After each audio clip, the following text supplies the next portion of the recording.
बोलो कृष्ण कन्हैया लाल की। भागवत भगवान की। पितृनारायण देव की। हरि ओम।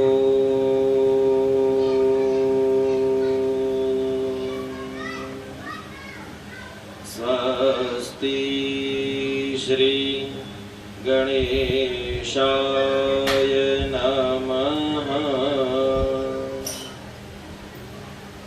श्री शारदाय नमः। श्री परमात्मने नमः। वंशी विभूषितकरा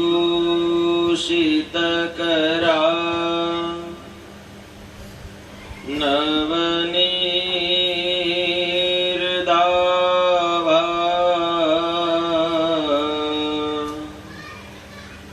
पीताम्बरा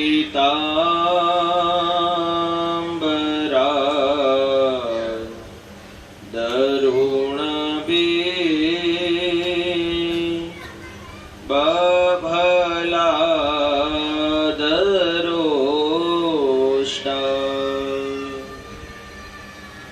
पूर्णेन्दु सुन्दरमुखा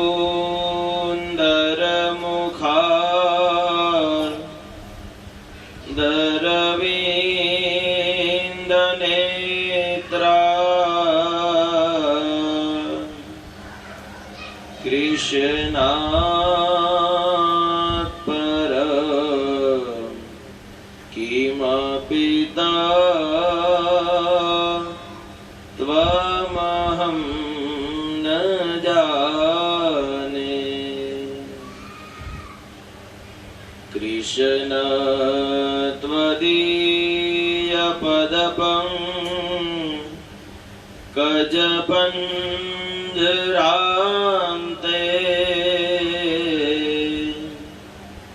अद्यैव मे विशतु नसराजहंस। प्राण प्रयाण समये कफवात पीते कंठावरो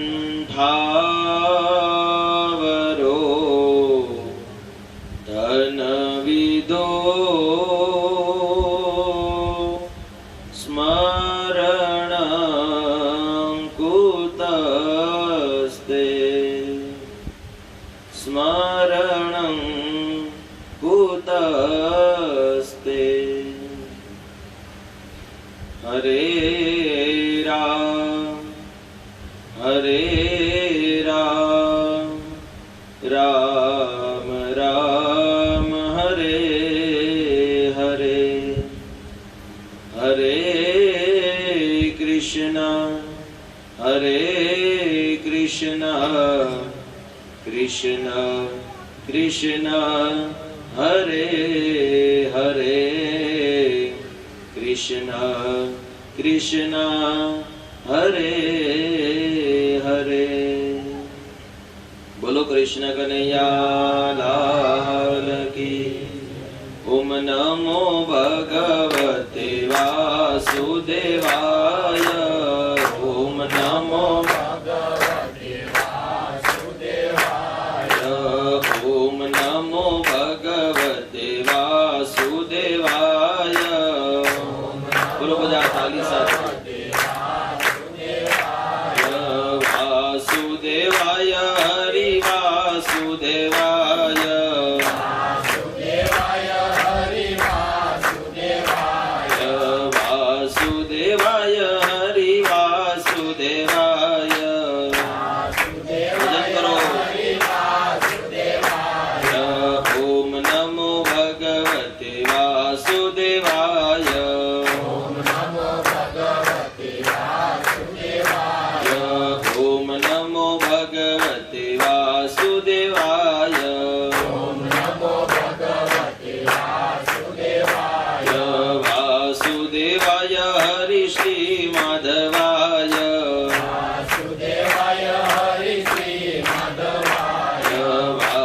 वासुदेवाय हरि श्री माधवाय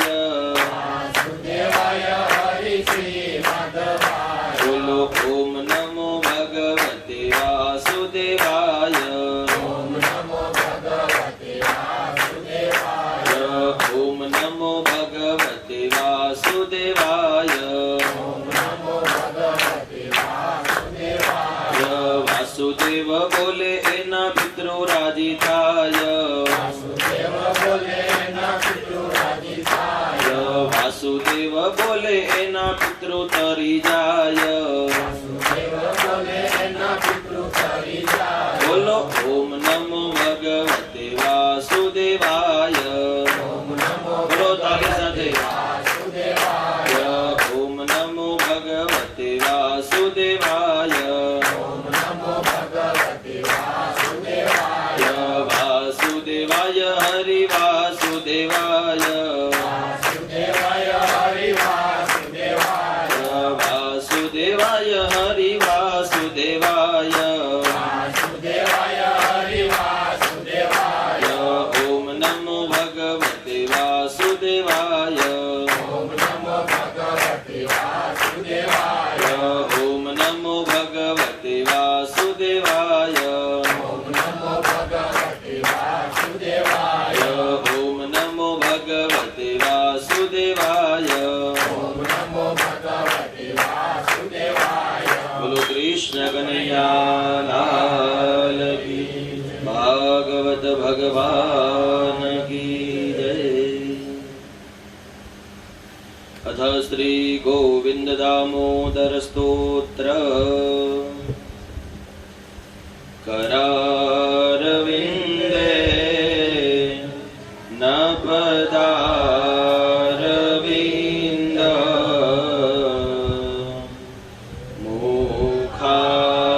मुखारविंदे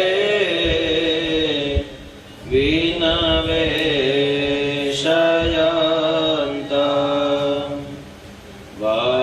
वाटस्य पत्रस्य कुटेशयान बालमुकुन्द मनसा स्मरामि श्रीकृष्ण गोविन्द हरे मुरारे हे नाथ नारायण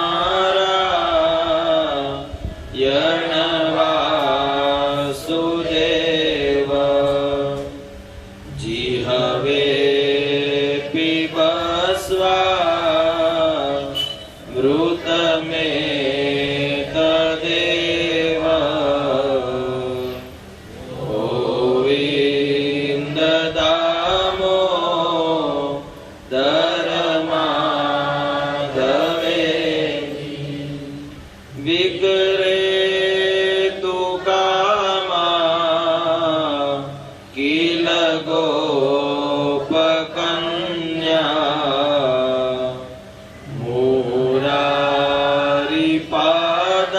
मुरारिपादात् पितचित्तवृत्ति दधियादिकं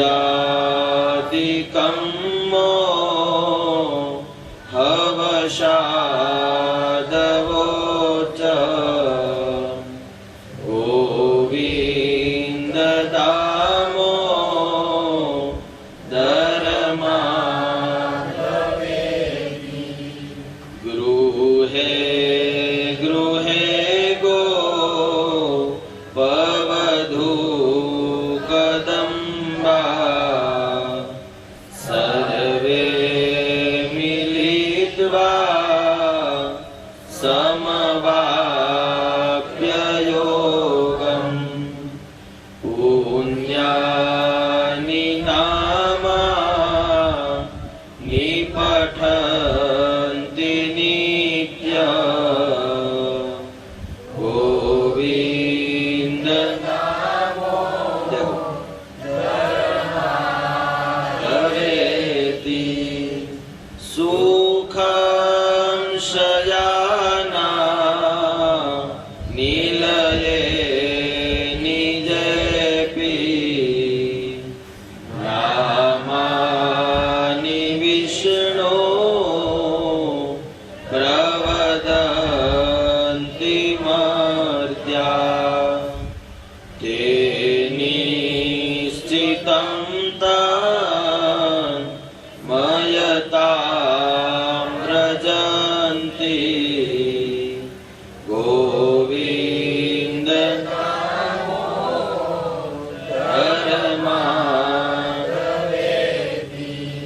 जिहवे सदेवा भज सुन्दराणि नामानि कृष्ण मनोहराणि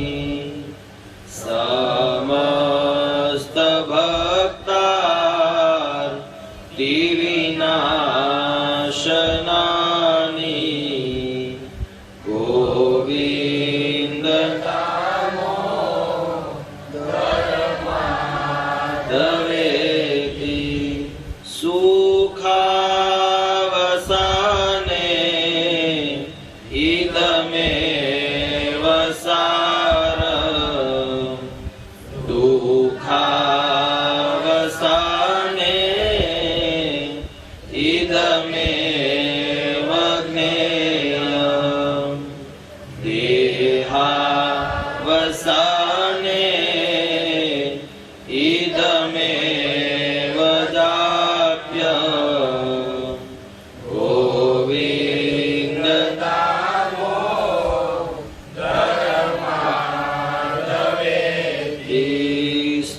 श्रीकृष्ण राधा वर गोकुलेश गोपाल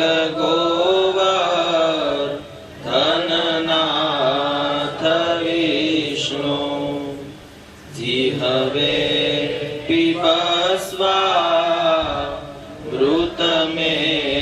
मृतमेतदेव गोविन्द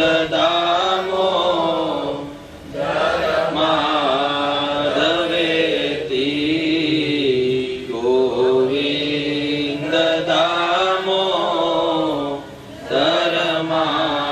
दामोदरमाधवेति गोविन्द माधव स्तोत्रनो प्रेमथी पाठ जे करे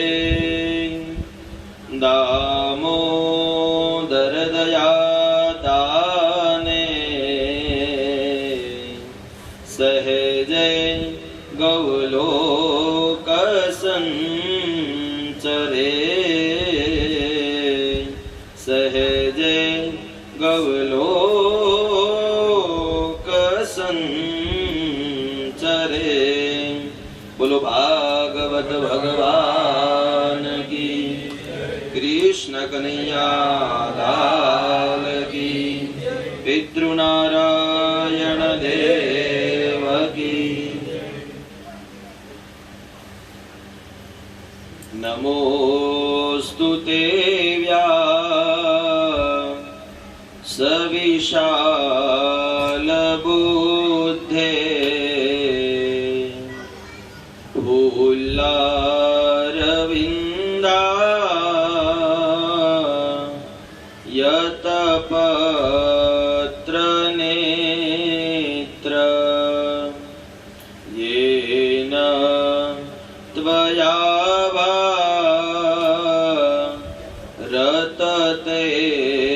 रततेलपूर्णा प्रज्वालितो ज्ञानमय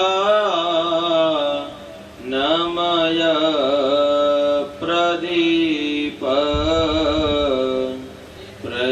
प्रज्वालितो ज्ञानमय प्रदीप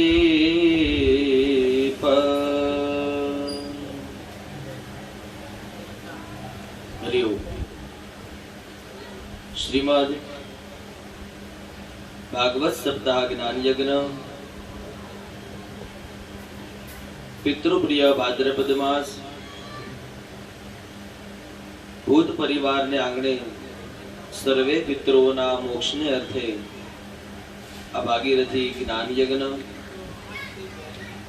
આ જ્ઞાન યજ્ઞ સત્રના બીજા દિવસની કથાની અંદર પધારે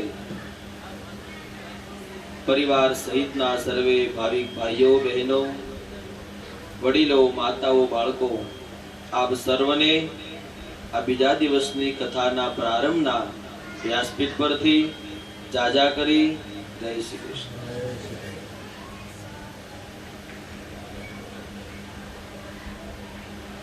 ફરી વખત ભગવાનના ગુણાનુવાદને માટે આ ભાગીરથી ગંગાની અંદર સ્નાન કર્યું। કથાનું માધ્યમ એવું લખે છે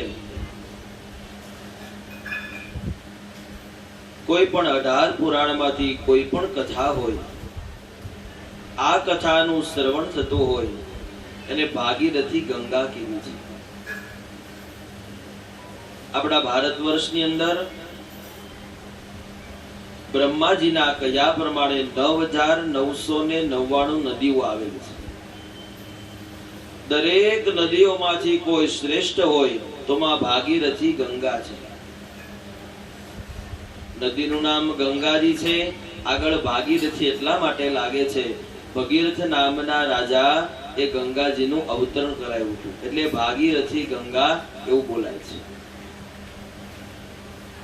એમ આ પણ આપણો 7 દિવસનો એક આ પ્રવાહ છે।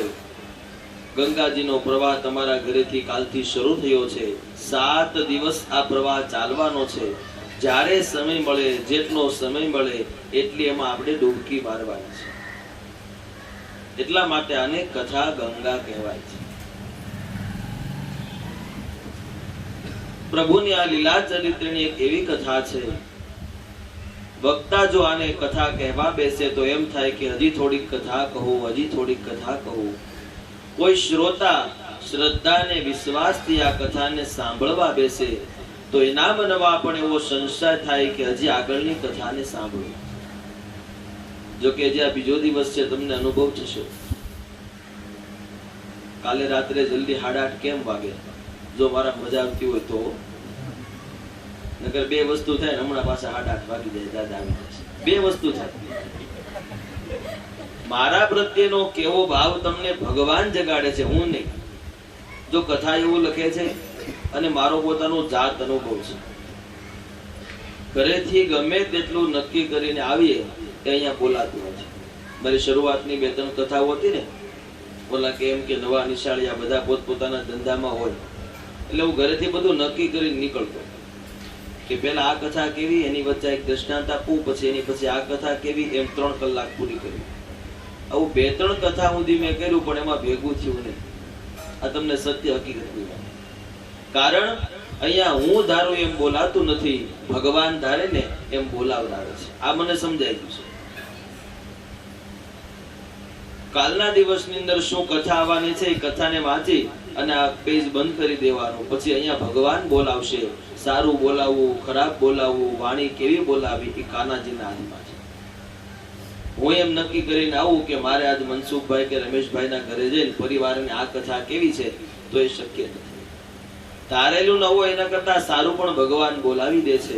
અને કીધું એમ, જો કે કાલ તો મારે પહેલા દિવસે તમને કહેવું પડે કે આ એક તમારી જેમ શરીર જ છે, તમારી જેમ મનુષ્ય જ છું, અને આ જીભ છે એ ગમે તે બોલી નાખે છે। કદાચ 7 દિવસ આ વ્યાસપીઠ પરથી કોઈ કથાને માધ્યમમાં લઈ, કોઈ દ્રષ્ટાંત આપવાને લઈ, કદાચ કોઈ સમાજ સુધારકની વાતને લઈ કદાચ કઈ બોલાઈ જાય તો માફ કરજો। કારણ કે મનુષ્ય માત્ર ભૂલને પાત્ર છે। અમારો એવો પ્રયાસ હોય છે કે જેણે અમારી પર શ્રદ્ધા અને વિશ્વાસ મૂક્યો છે એની શ્રદ્ધા અને વિશ્વાસને ઠેસ ન પહોંચે એ જ ખાલી ભગવાન પાસે પ્રાર્થના હોય। મારી પાસે રહેલું જ્ઞાન બતાવવા તમને નથી આવ્યું। ભગવાન જ્યાંથી સુજાડે છે એ તમને કહેવાનું છે, એ મારી ફરજ છે। તો કહેવાનું તાત્પર્ય, આ કથા ગંગા મને કહેવાનું મન થયા કરે, તમને સાંભળવાનું મન થયા કરે, તો સમજવું કે તમે પ્રભુ સાથે હું ને તમે જોડાયેલા છો. કથાના વક્તાને પણ વાટ હોવી જોઈએ કે ક્યારે હું યજમાનના ઘરે જાઉં, અને કથાના શ્રોતાને પણ વાટ હોવી જોઈએ કે ક્યારે આપણા આંગણે વક્તા પધારે. આ બંનેનો સમય ભેગો થાય ત્યારે જ આ કથા સાર્થક હોય છે. હું અહીંયા બેસું ઘડિયાળની સામે જોયા કરું ક્યારે 11:30 થાય તો તમને કોઈ દિવસ કાંઈ પીરસી શકું નહીં. અહીંયા આવ્યા પછી મારું ચિત્ત ભગવાનમાં આવે, તમારા બધાનું ચિત્ત પ્રભુમાં જોડાય, અને જે રસ બને એનું નામ ભક્તિ રસ છે. હજી સુધી કોઈ એવું સાબિત નથી કરી શક્યું કે આ કથા એકવાર સાંભળી લીધી ને હવે આ સાંભળવી નથી ગમતી. આ બેનો ઘણીવાર કથાઓ સાંભળે, ચૈત્ર માસની અંદર ઓખારણ સાંભળે, દર વર્ષે સાંભળો ને, કેમ એકવાર સાંભળ્યું પછી બંધ ન કરી દીધું? એ પ્રભુની કથા છે, પ્રભુના લીલા ચરિત્રો છે, જેને આપણે ગુણાનુવાદ સાંભળ્યા જ કરીએ. અને ભગવાને દરેકને અલગ અલગ બુદ્ધિ આપી છે. એકની એક કથા તમે 1000 વક્તા પાસે સાંભળો ને તો 1000 અર્થ તમને મળે. મને જે બુદ્ધિ છે એવો અર્થ હું કહું, બીજાને ભગવાન એનાથી શ્રેષ્ઠ બુદ્ધિ આપે તો તમને એને વધારે સારો અર્થ છે. કથા એ જ છે, પણ એની કથા સાંભળવાનું મન થયા કરે તો સમજવું કે આપણે પ્રભુની નજીક છીએ. લગભગ થોડા દિવસ પહેલા મોબાઈલની અંદર મેં સાંભળ્યું તો આપણે મોરબી ભીખુદાનભાઈ ગઢવી, તમે નામ સાંભળ્યું તો સાહિત્યકાર છે. એ ભીખુદાનભાઈ એવું કીધું હતું ડાયરાની અંદર કે એક ભાગવત સપ્તાહ હતી અને સપ્તાહની અંતર્ગત રાત્રે ડાયરો હતો અને એમાં એ સાહિત્ય કરવાય. તો ભીખુદાનભાઈ એવું બહુ સરસ વાત કરી હતી કે જ્યારે આ ભગવાનની કથા તમે બેસાડો છો, અમે તો અહીં ડાયરો કરવા આવ્યા છે, તમને 2-5 સુરવીરતાની વાત કહેવા આવ્યા છે, પણ જે વક્તા જે કથાકાર તમને આ કથા કહે છે તમે સાંભળો છો, આ તમને સાંભળવું ક્યારે નહીં ગમે. સાંભળજો કે હું કોઈ તમને બારવટિયાની વાત કરીશ, સાહિત્યની વાત કરીશ તો તમે 2-5 વાર સાંભળશો ને એટલે એમ થાય કે ના ના હવે આની વાત સાંભળી લીધી. પણ ભગવાનની કથા સાંભળ્યા જ કરી અને ક્યારેય નહીં ગમે. તો ભીખુદાનભાઈ બોલ્યા હતા કે ગંગાજીમાં જ્યારે દુર્ગંધ આવશે, ગંગાજીના જળની અંદર જ્યારે દુર્ગંધ આવશે, જ્યારે સોનાને કાટ લાગશે ત્યારે તમને આ કથા સાંભળવી નહીં ગમે. અને એ વાત અશક્ય છે. સોનાને કોઈ દિવસ કાટ ન લાગે અને માં ભાગીરથી ગંગાની અંદર કોઈ દિવસ દુર્ગંધ ન આવે. એવી આ પ્રભુરૂપી કથા છે. એ કથાની અંદર આપણે કાલના દિવસની અંદર જોયું, મહાત્મયની કથાને સાંભળી, આત્મદેવ નામના બ્રાહ્મણની કથાને આપણે સાંભળી, કથાના વક્તા અને શ્રોતાના લક્ષણો જોયા, સુખદેવજી મહારાજના જન્મ કર્મની કથાને આપણે સાંભળી, પ્રથમ સ્કંદમાં પ્રવેશ કરી, પ્રથમ સ્કંદના પ્રથમ શ્લોકનું વિવરણ કરી, શૌનકાદી ઋષિઓ દ્વારા જે 6 પ્રશ્નો પૂછાયા એ પ્રશ્નો પૂછી અને આપણે કાલની કથાને વિરામ કર્યો. બરાબર ને? કે જો હું કદાચ અટવાવતો તો આજે બીજા દિવસની કથાની અંદર આપણે પ્રવેશ કરીએ. ઘણી બધી કથા છે, કારણ કે એક ટાઈમની આપણી કથા છે અને કદાચ 2 ટાઈમ રાખો તો થોડુંક મારે પણ બોલવું અઘરું પડે, એક ધારું બોલવાનું થાય, પણ સમયને લક્ષ્યમાં રાખીને દરેક કથાને આપણે લેશું. તો બીજા દિવસના કથાની અંદર પ્રવેશ કરીએ. ભગવાનના જે 24 અવતારો થયા એ 24 અવતારનું અહીંયા પેલા વર્ણન બતાવે છે કે ભગવાને કયો અવતાર લીધો અને એ અવતાર લઈ અને શું કર્મ કર્યું એને સંક્ષિપ્તમાં સાંભળીએ, પછી આખું ભાગવત અલગ અલગ અવતારનો વિસ્તાર આપણને કહેશે. સંક્ષિપ્તમાં બતાવ્યું છે, ધ્યાન દઈને સાંભળજો. પ્રથમ સનત કુમારનું પ્રાગટ્ય થયું. જે સનત કુમારોએ કાલે નારદજીને કથા સંભળાવી એ પ્રભુના અંશ છે. સનત કુમારનું પ્રાગટ્ય થયું, એમણે શીખવાડ્યું કે અખંડ બ્રહ્મચર્ય કેમ પાળવું. બીજો ભગવાનનો વરાહ અવતાર થયો, જેણે રસાતળમાંથી પૃથ્વીનો ઉદ્ધાર કર્યો. ત્રીજો નારદ અવતાર થયો, જેણે નિષ્કામ ભક્તિ કરવાનો આપણને બધાને ઉપદેશ આપ્યો. ચોથો નર નારાયણનો અવતાર થયો, જેણે આત્માની શાંતિ માટે કઠિન તપ કેમ કરવું એ આપણને સમજાયું. પછી કપિલ દેવનો જન્મ થયો, ભગવાને સાંખ્ય શાસ્ત્રની રચના કરી. ઋષભદેવજીનો જન્મ થયો, તેમાં પરમહંસનો ધર્મ શું છે તે શીખવાડ્યું. પૃથુ રાજા તરીકે ભગવાન પ્રગટ થયા અને પૃથ્વીનું ખંડન કરી ગાયને દોહન બનાવી આગળ કર્મ કર્યું. મત્સ્ય અવતાર, માછલીનો અવતાર ભગવાને ધારણ કર્યો. વૈવસ્વત મનુની નાવને પાર કરી. કુર્મ અવતાર, ભગવાને કાચબાનો અવતાર ધારણ કર્યો. સમુદ્ર મંથનમાં મંદરાચલ પર્વતને પીઠ પર ધારણ કર્યો. ધન્વંતરી અવતાર, અમૃત દેવતાઓને પાન કરાવ્યું. મોહિની અવતાર લઈ દૈત્યોને મોહ પમાડ્યો. નૃસિંહ અવતાર ધારણ કરી પ્રહલાદને બચાવ્યો. વામન અવતાર ધારણ કરી બલિ રાજાનું અભિમાનનું હરણ કર્યું. પરશુરામ અવતાર ધારણ કરી 21 વાર પૃથ્વીને નક્ષત્રીય કરી. મહર્ષિ વેદવ્યાસજીનો અવતાર લઈ અને વેદનો વિસ્તાર કર્યો. ભગવાન રામચંદ્રનો અવતાર લઈ અને જીવનમાં મર્યાદા કેમ પાળવી તે શીખવાડ્યું. કૃષ્ણ અવતાર, ભગવાન સાક્ષાત પૂર્ણ પુરુષોત્તમ પોતે પધાર્યા. બુદ્ધ અવતાર, અનર્થને દૂર કેમ કરવો તે સમજાવ્યું. બીજા 2 પુરુષ બતાવ્યા, આદિ પુરુષ અને ક્રમ પુરુષ. આ ભગવાનના અવતાર થયા. છેલ્લો 24મો અવતાર એ ભગવાનનો કલ્કી અવતાર થશે. આ એક અવતાર ભગવાનનો બાકી છે. ભાગવતજીનો છેલ્લો સ્કંદ આપણને સમજાવશે કઈ જગ્યાએ, કયા સ્થળે, કયા ગામની અંદર, કયા બ્રાહ્મણના ઘરે, કયા સમયે ભગવાન જન્મ લેશે એવું ભાગવતજીની અંદર લખેલું છે. એને આપણે છેલ્લા દિવસે સાંભળશું. એક કલ્કી અવતાર ભગવાનનો. આવી 24 અવતારની ભગવાનની કથા આ ભાગવતજીની અંદર છે. એ કથાને આપણે સાંભળશું. ભાગવતજીના પ્રથમ સ્કંદની અંદર પ્રવેશ કરીએ તો કીધું વ્યાસજી આ ભાગવતની ગ્રંથની રચના કઈ રીતે કરી એ કથાને આપણે સાંભળીએ. વ્યાસજી દ્વારા 18 પુરાણો લખાયા.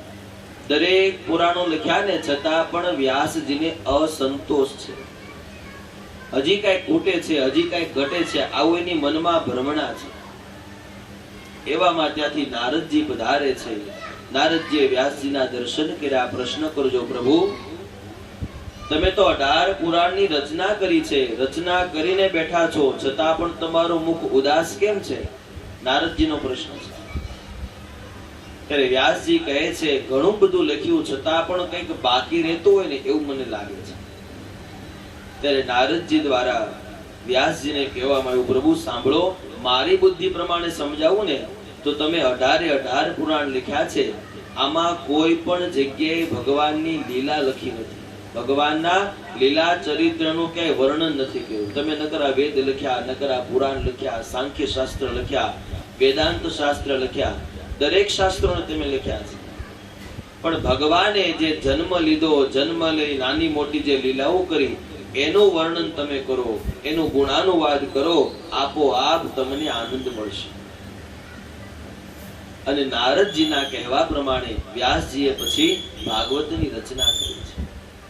નારદજી પણ કહે છે, સાંભળો વ્યાસજી, ભગવાનનું ગુણાનુવાદ કરવાથી કેટલો આનંદ મળે છે હું તમને સમજાવું. નારદજી પોતાનું પૂર્વ ચરિત્ર, પૂર્વ જન્મ કહે છે વ્યાસજીને કે સાંભળો વ્યાસજી, મારા પૂર્વ જન્મની તમને કથા કહું. અત્યારે હું ભગવાનની સાથે કેમ છું, ભગવાનની નજીક કેમ છું, ભગવાનની ભક્તિ કેમ કરી શકું છું, એનો દાખલો નારદજી આપે છે.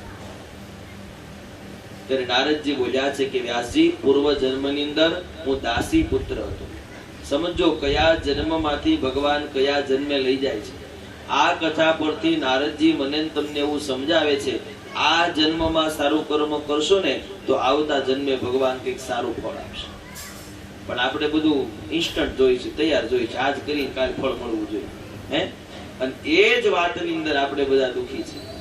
નારદજી ક્યાં સુધી કહે છે, કર્મ આજે કરો, એનું ફળ આવતા જન્મે લો, ત્યાં સુધીની વાત કરી છે.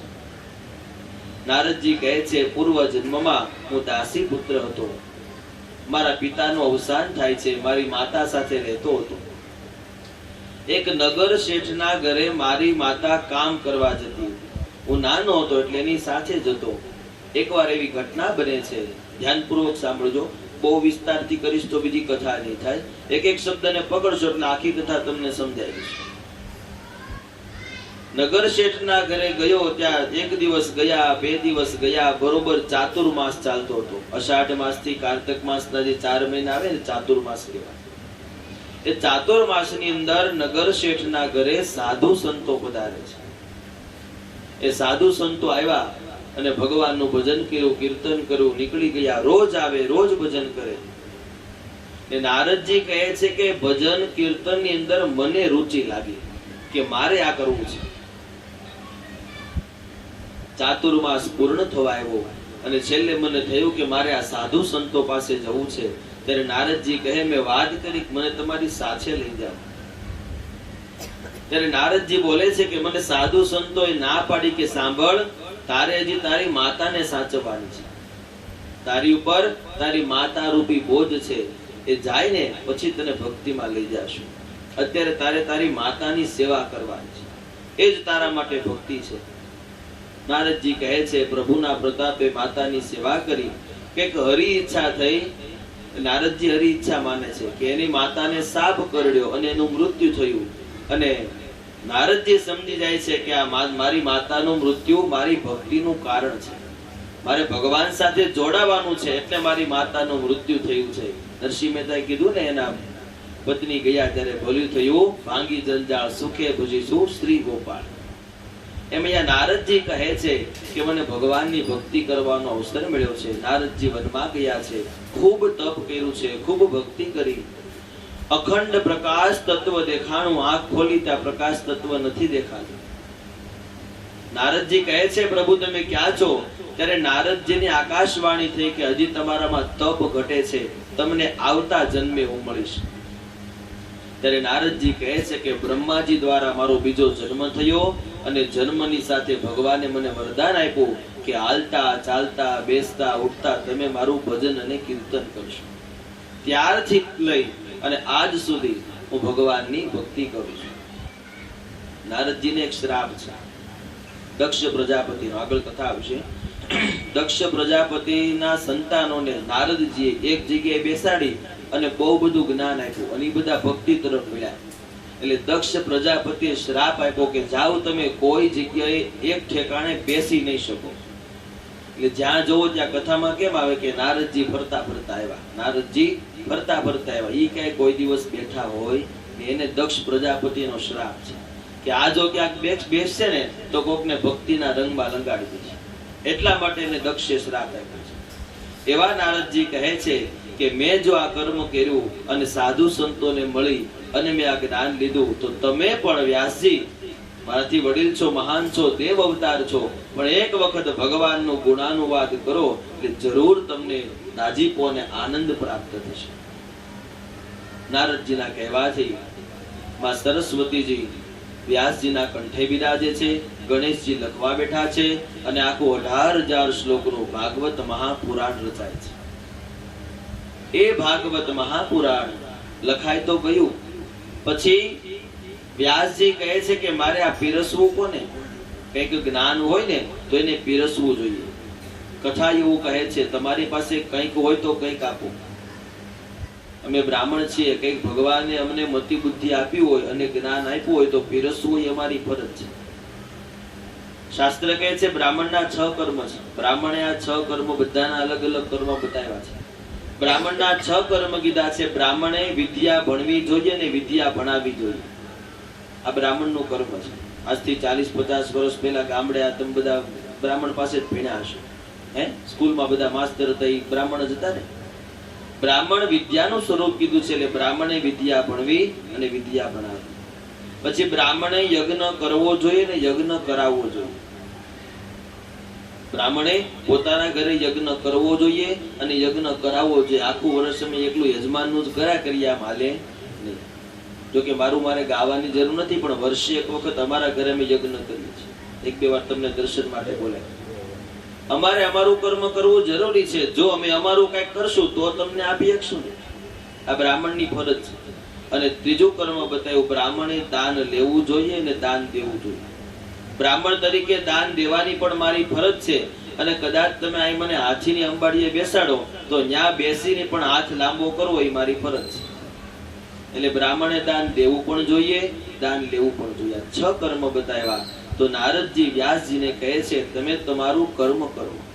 તમારી પાસે જે જ્ઞાન રૂપી વારસો છે એ તમે તમારા પુત્રને આપો. વ્યાસજીના પુત્ર સુખદેવજી મહારાજ.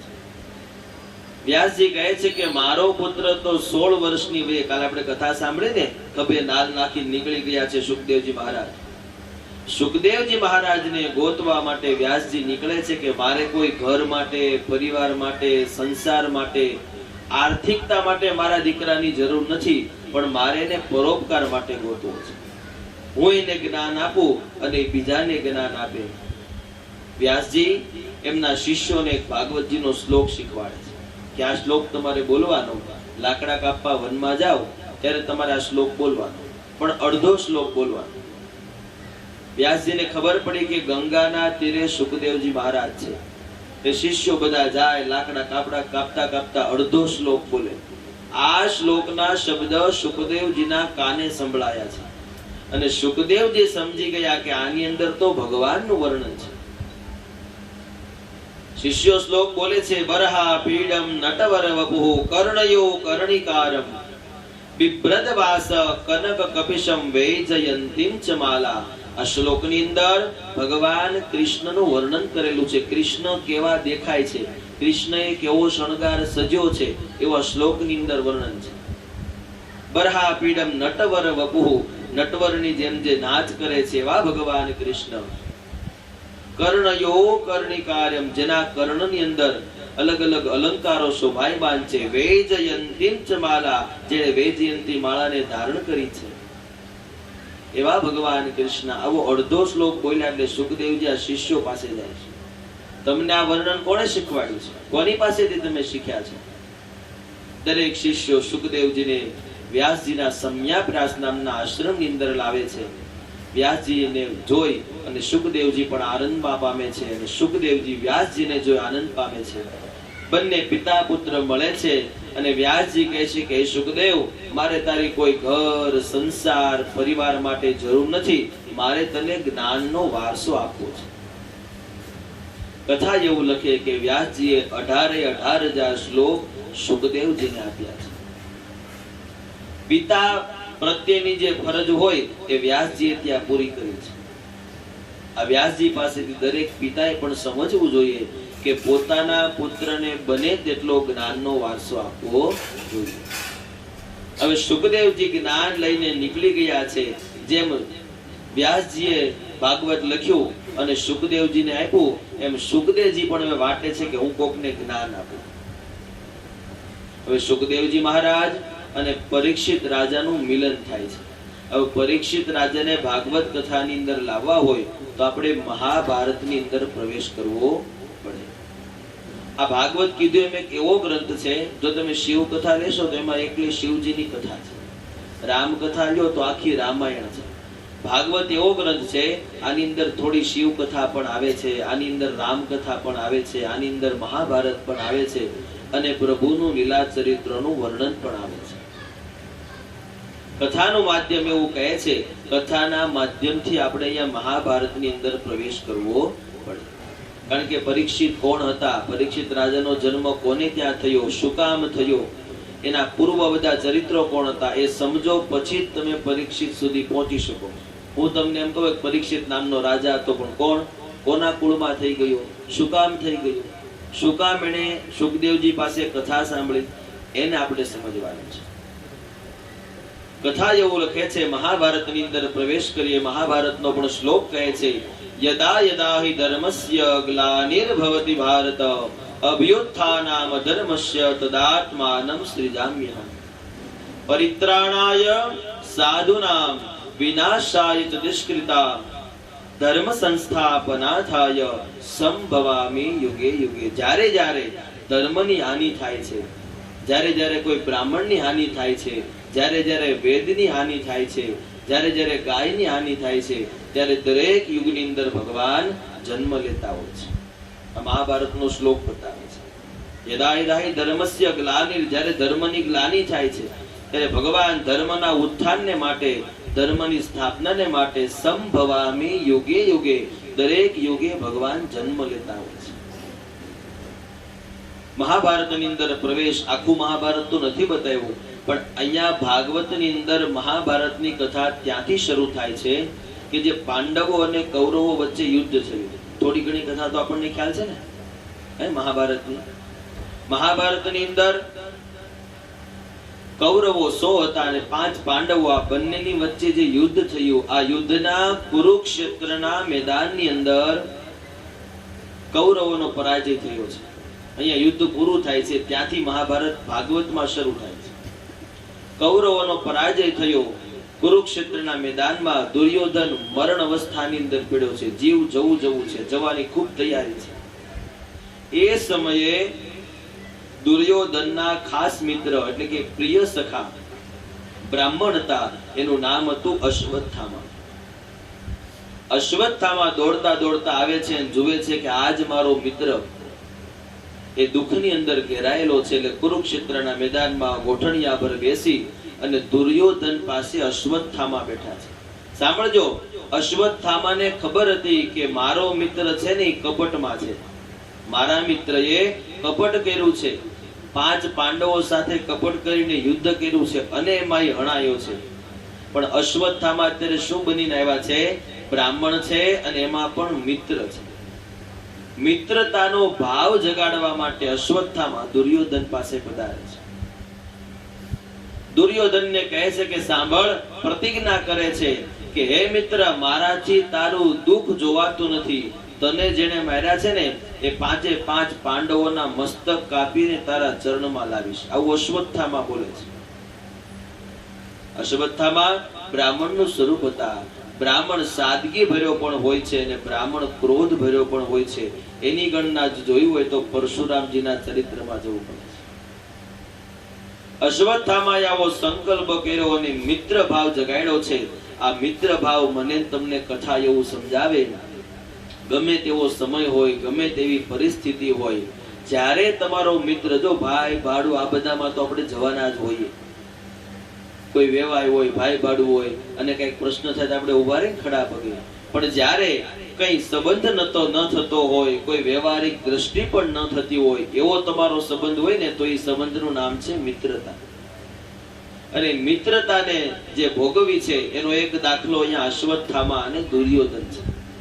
કબીરજી એની સાખીની અંદર લખે છે, યાદ આવે કે મિત્ર એસા કીજીએ જો ઢાલ સરીખા હોય. સમજો મિત્ર કેવો હોવો જોઈએ, ખાસ કરીને યુવાનો. 5 પૈસા તમે એની પાછળ બગાડો અને તમને મિત્ર, ભાઈબંધ, ફ્રેન્ડ આવું કર્યા કરે, આવા મિત્ર કોઈ દી રાખવા નહીં. મિત્રની ક્યારેક કસોટી કરતા પણ શીખજો. અહીંયા કહે છે કે મિત્ર એસા કીજીએ જો ઢાલ સરીખા હોય. તમારે મિત્ર રાખવો હોય ને તો ઢાલ જેવો રાખવાનો. ઢાલ ખબર છે? હું હજુ અન્યને કોઈને યુદ્ધની અંદર તલવારની સાથે યુદ્ધ કરતા હોય ને શૂરવીરો, એટલે આગળ ગોળ ચક્ર હોય, એક હાથે પકડવાનું, એને ઢાલ કહેવાય. જ્યારે કોઈ તલવારનો વાર થાય એટલે એને આડું રાખી અને ઢાલ કહેવામાં આવે. તો મિત્ર એવો રાખો, જ્યારે કોઈ સંસારની અંદર, પરિવારની અંદર તમારી રૂપે દુઃખ આવે ત્યારે ઢાલ બનીને ઉભો રહે. મિત્ર એસા કીજીએ જો ઢાલ સરીખા હોય. સુખ में सदा पीछे रहे और दुख में आगे હોય. જ્યારે તમારા સુખના દિવસો હોય ને ત્યારે તમારી પાછળ ઉભો રહે, અને દુઃખના દિવસો હોય ત્યારે તમારી મોર ઉભો હોય, બોલતા શું જરૂર છે. આવા મિત્ર રાખવાના અને આવી મિત્રતા તમારે પણ નિભાવવાની. પણ અત્યારે આજનો સમય બધો ઊંધો થઈ ગયો છે. કઈક હારા 2-5 પૈસા વાળા છોકરા હોય એટલે એની પાછળ બીજા 10 ફરતા હોય કે આની પાસે બધું મળશે, અને જો એ ખાલી થઈ ગયો અને હાંજે એની પાસે કોઈ ન હોય છે ને. આવું બધું આ મિત્રતાની વાત અહીંયા અશ્વત્થામા બતાવે છે. અશ્વત્થામાએ સંકલ્પ કર્યો કે 5 પાંડવોના માથા કાપીને તારી પાસે લાવીશ. આ વાત ભગવાન કૃષ્ણને ખબર પડી. કૃષ્ણ પરમાત્માએ રાતોરાત રાત્રિના વાસની અંદર જ્યાં પાંડવો સૂતા હતા એ પાંડવોને જગાડી દીધા અને 5 પાંડવોના પુત્રને ત્યાં સુવડાવી દે છે. પુત્ર ઓઢીને સૂતા છે. ટૂંકમાં કથા બતાવી દઉં તો અશ્વત્થામા રાત્રિ કાળની અંદર આવે છે. એ 5 દીકરાના મસ્તક કાપી નાખે છે. સવારની પહોરમાં હાથમાં મસ્તક લઈને આવે, જુએ તો ખબર પડે કે 5 પાંડવોના 5 પુત્રો મરાયા છે, પાંડવો નથી મરાયા. આ વાતની ખબર પડી પાંચાલી એટલે કે દ્રૌપદી, જે પાંડવોની પત્ની હતી, એ દ્રૌપદીને ખબર પડી. દ્રૌપદી રુદન કરે છે. 5 પાંડવોને ખબર પડે છે કે અશ્વત્થામા દ્વારા, દુર્યોધનના મિત્ર અશ્વત્થામા દ્વારા આપણા 5 પુત્રો હણાયા છે. એની જ સામે પાંચાલી એટલે કે દ્રૌપદીને જોઈ અને અર્જુને સંકલ્પ કર્યો કે જેણે તારા દીકરાને માર્યા છે ને એને માથું કાપીને હું તારા ચરણમાં લાવીશ. સમજજો, એકબીજા બધા પ્રતિજ્ઞા કરે છે. એનું નામ જ મહાભારત. પ્રતિજ્ઞા કરી અને દોટ મૂકે છે. અર્જુન અશ્વત્થામાની પાછળ, અશ્વત્થામા પકડાઈ જાય છે અને ભગવાન ત્યાં કૃષ્ણ આવે છે. જ્યાં અર્જુન અશ્વત્થામાને મારવા જાય ત્યારે કૃષ્ણ રોકે છે કે સાંભળ અર્જુન, અશ્વત્થામા એક બ્રાહ્મણ છે, એને જે કાંઈ દોષ કર્યો હોય તે, જે કર્યું હોય તે, પણ જો તું આને મારીશ ને તો તને બ્રહ્મ હત્યાનું પાપ લાગશે. આ પાપ જો તને લાગશે તો કોઈ દિવસ એમાંથી મુક્ત થાઈશ નહીં.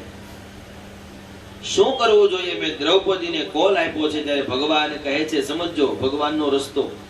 સાંભળ અર્જુન, અશ્વત્થામાના મસ્તકના બ્રહ્મ ભાગની અંદર એક મણી છે.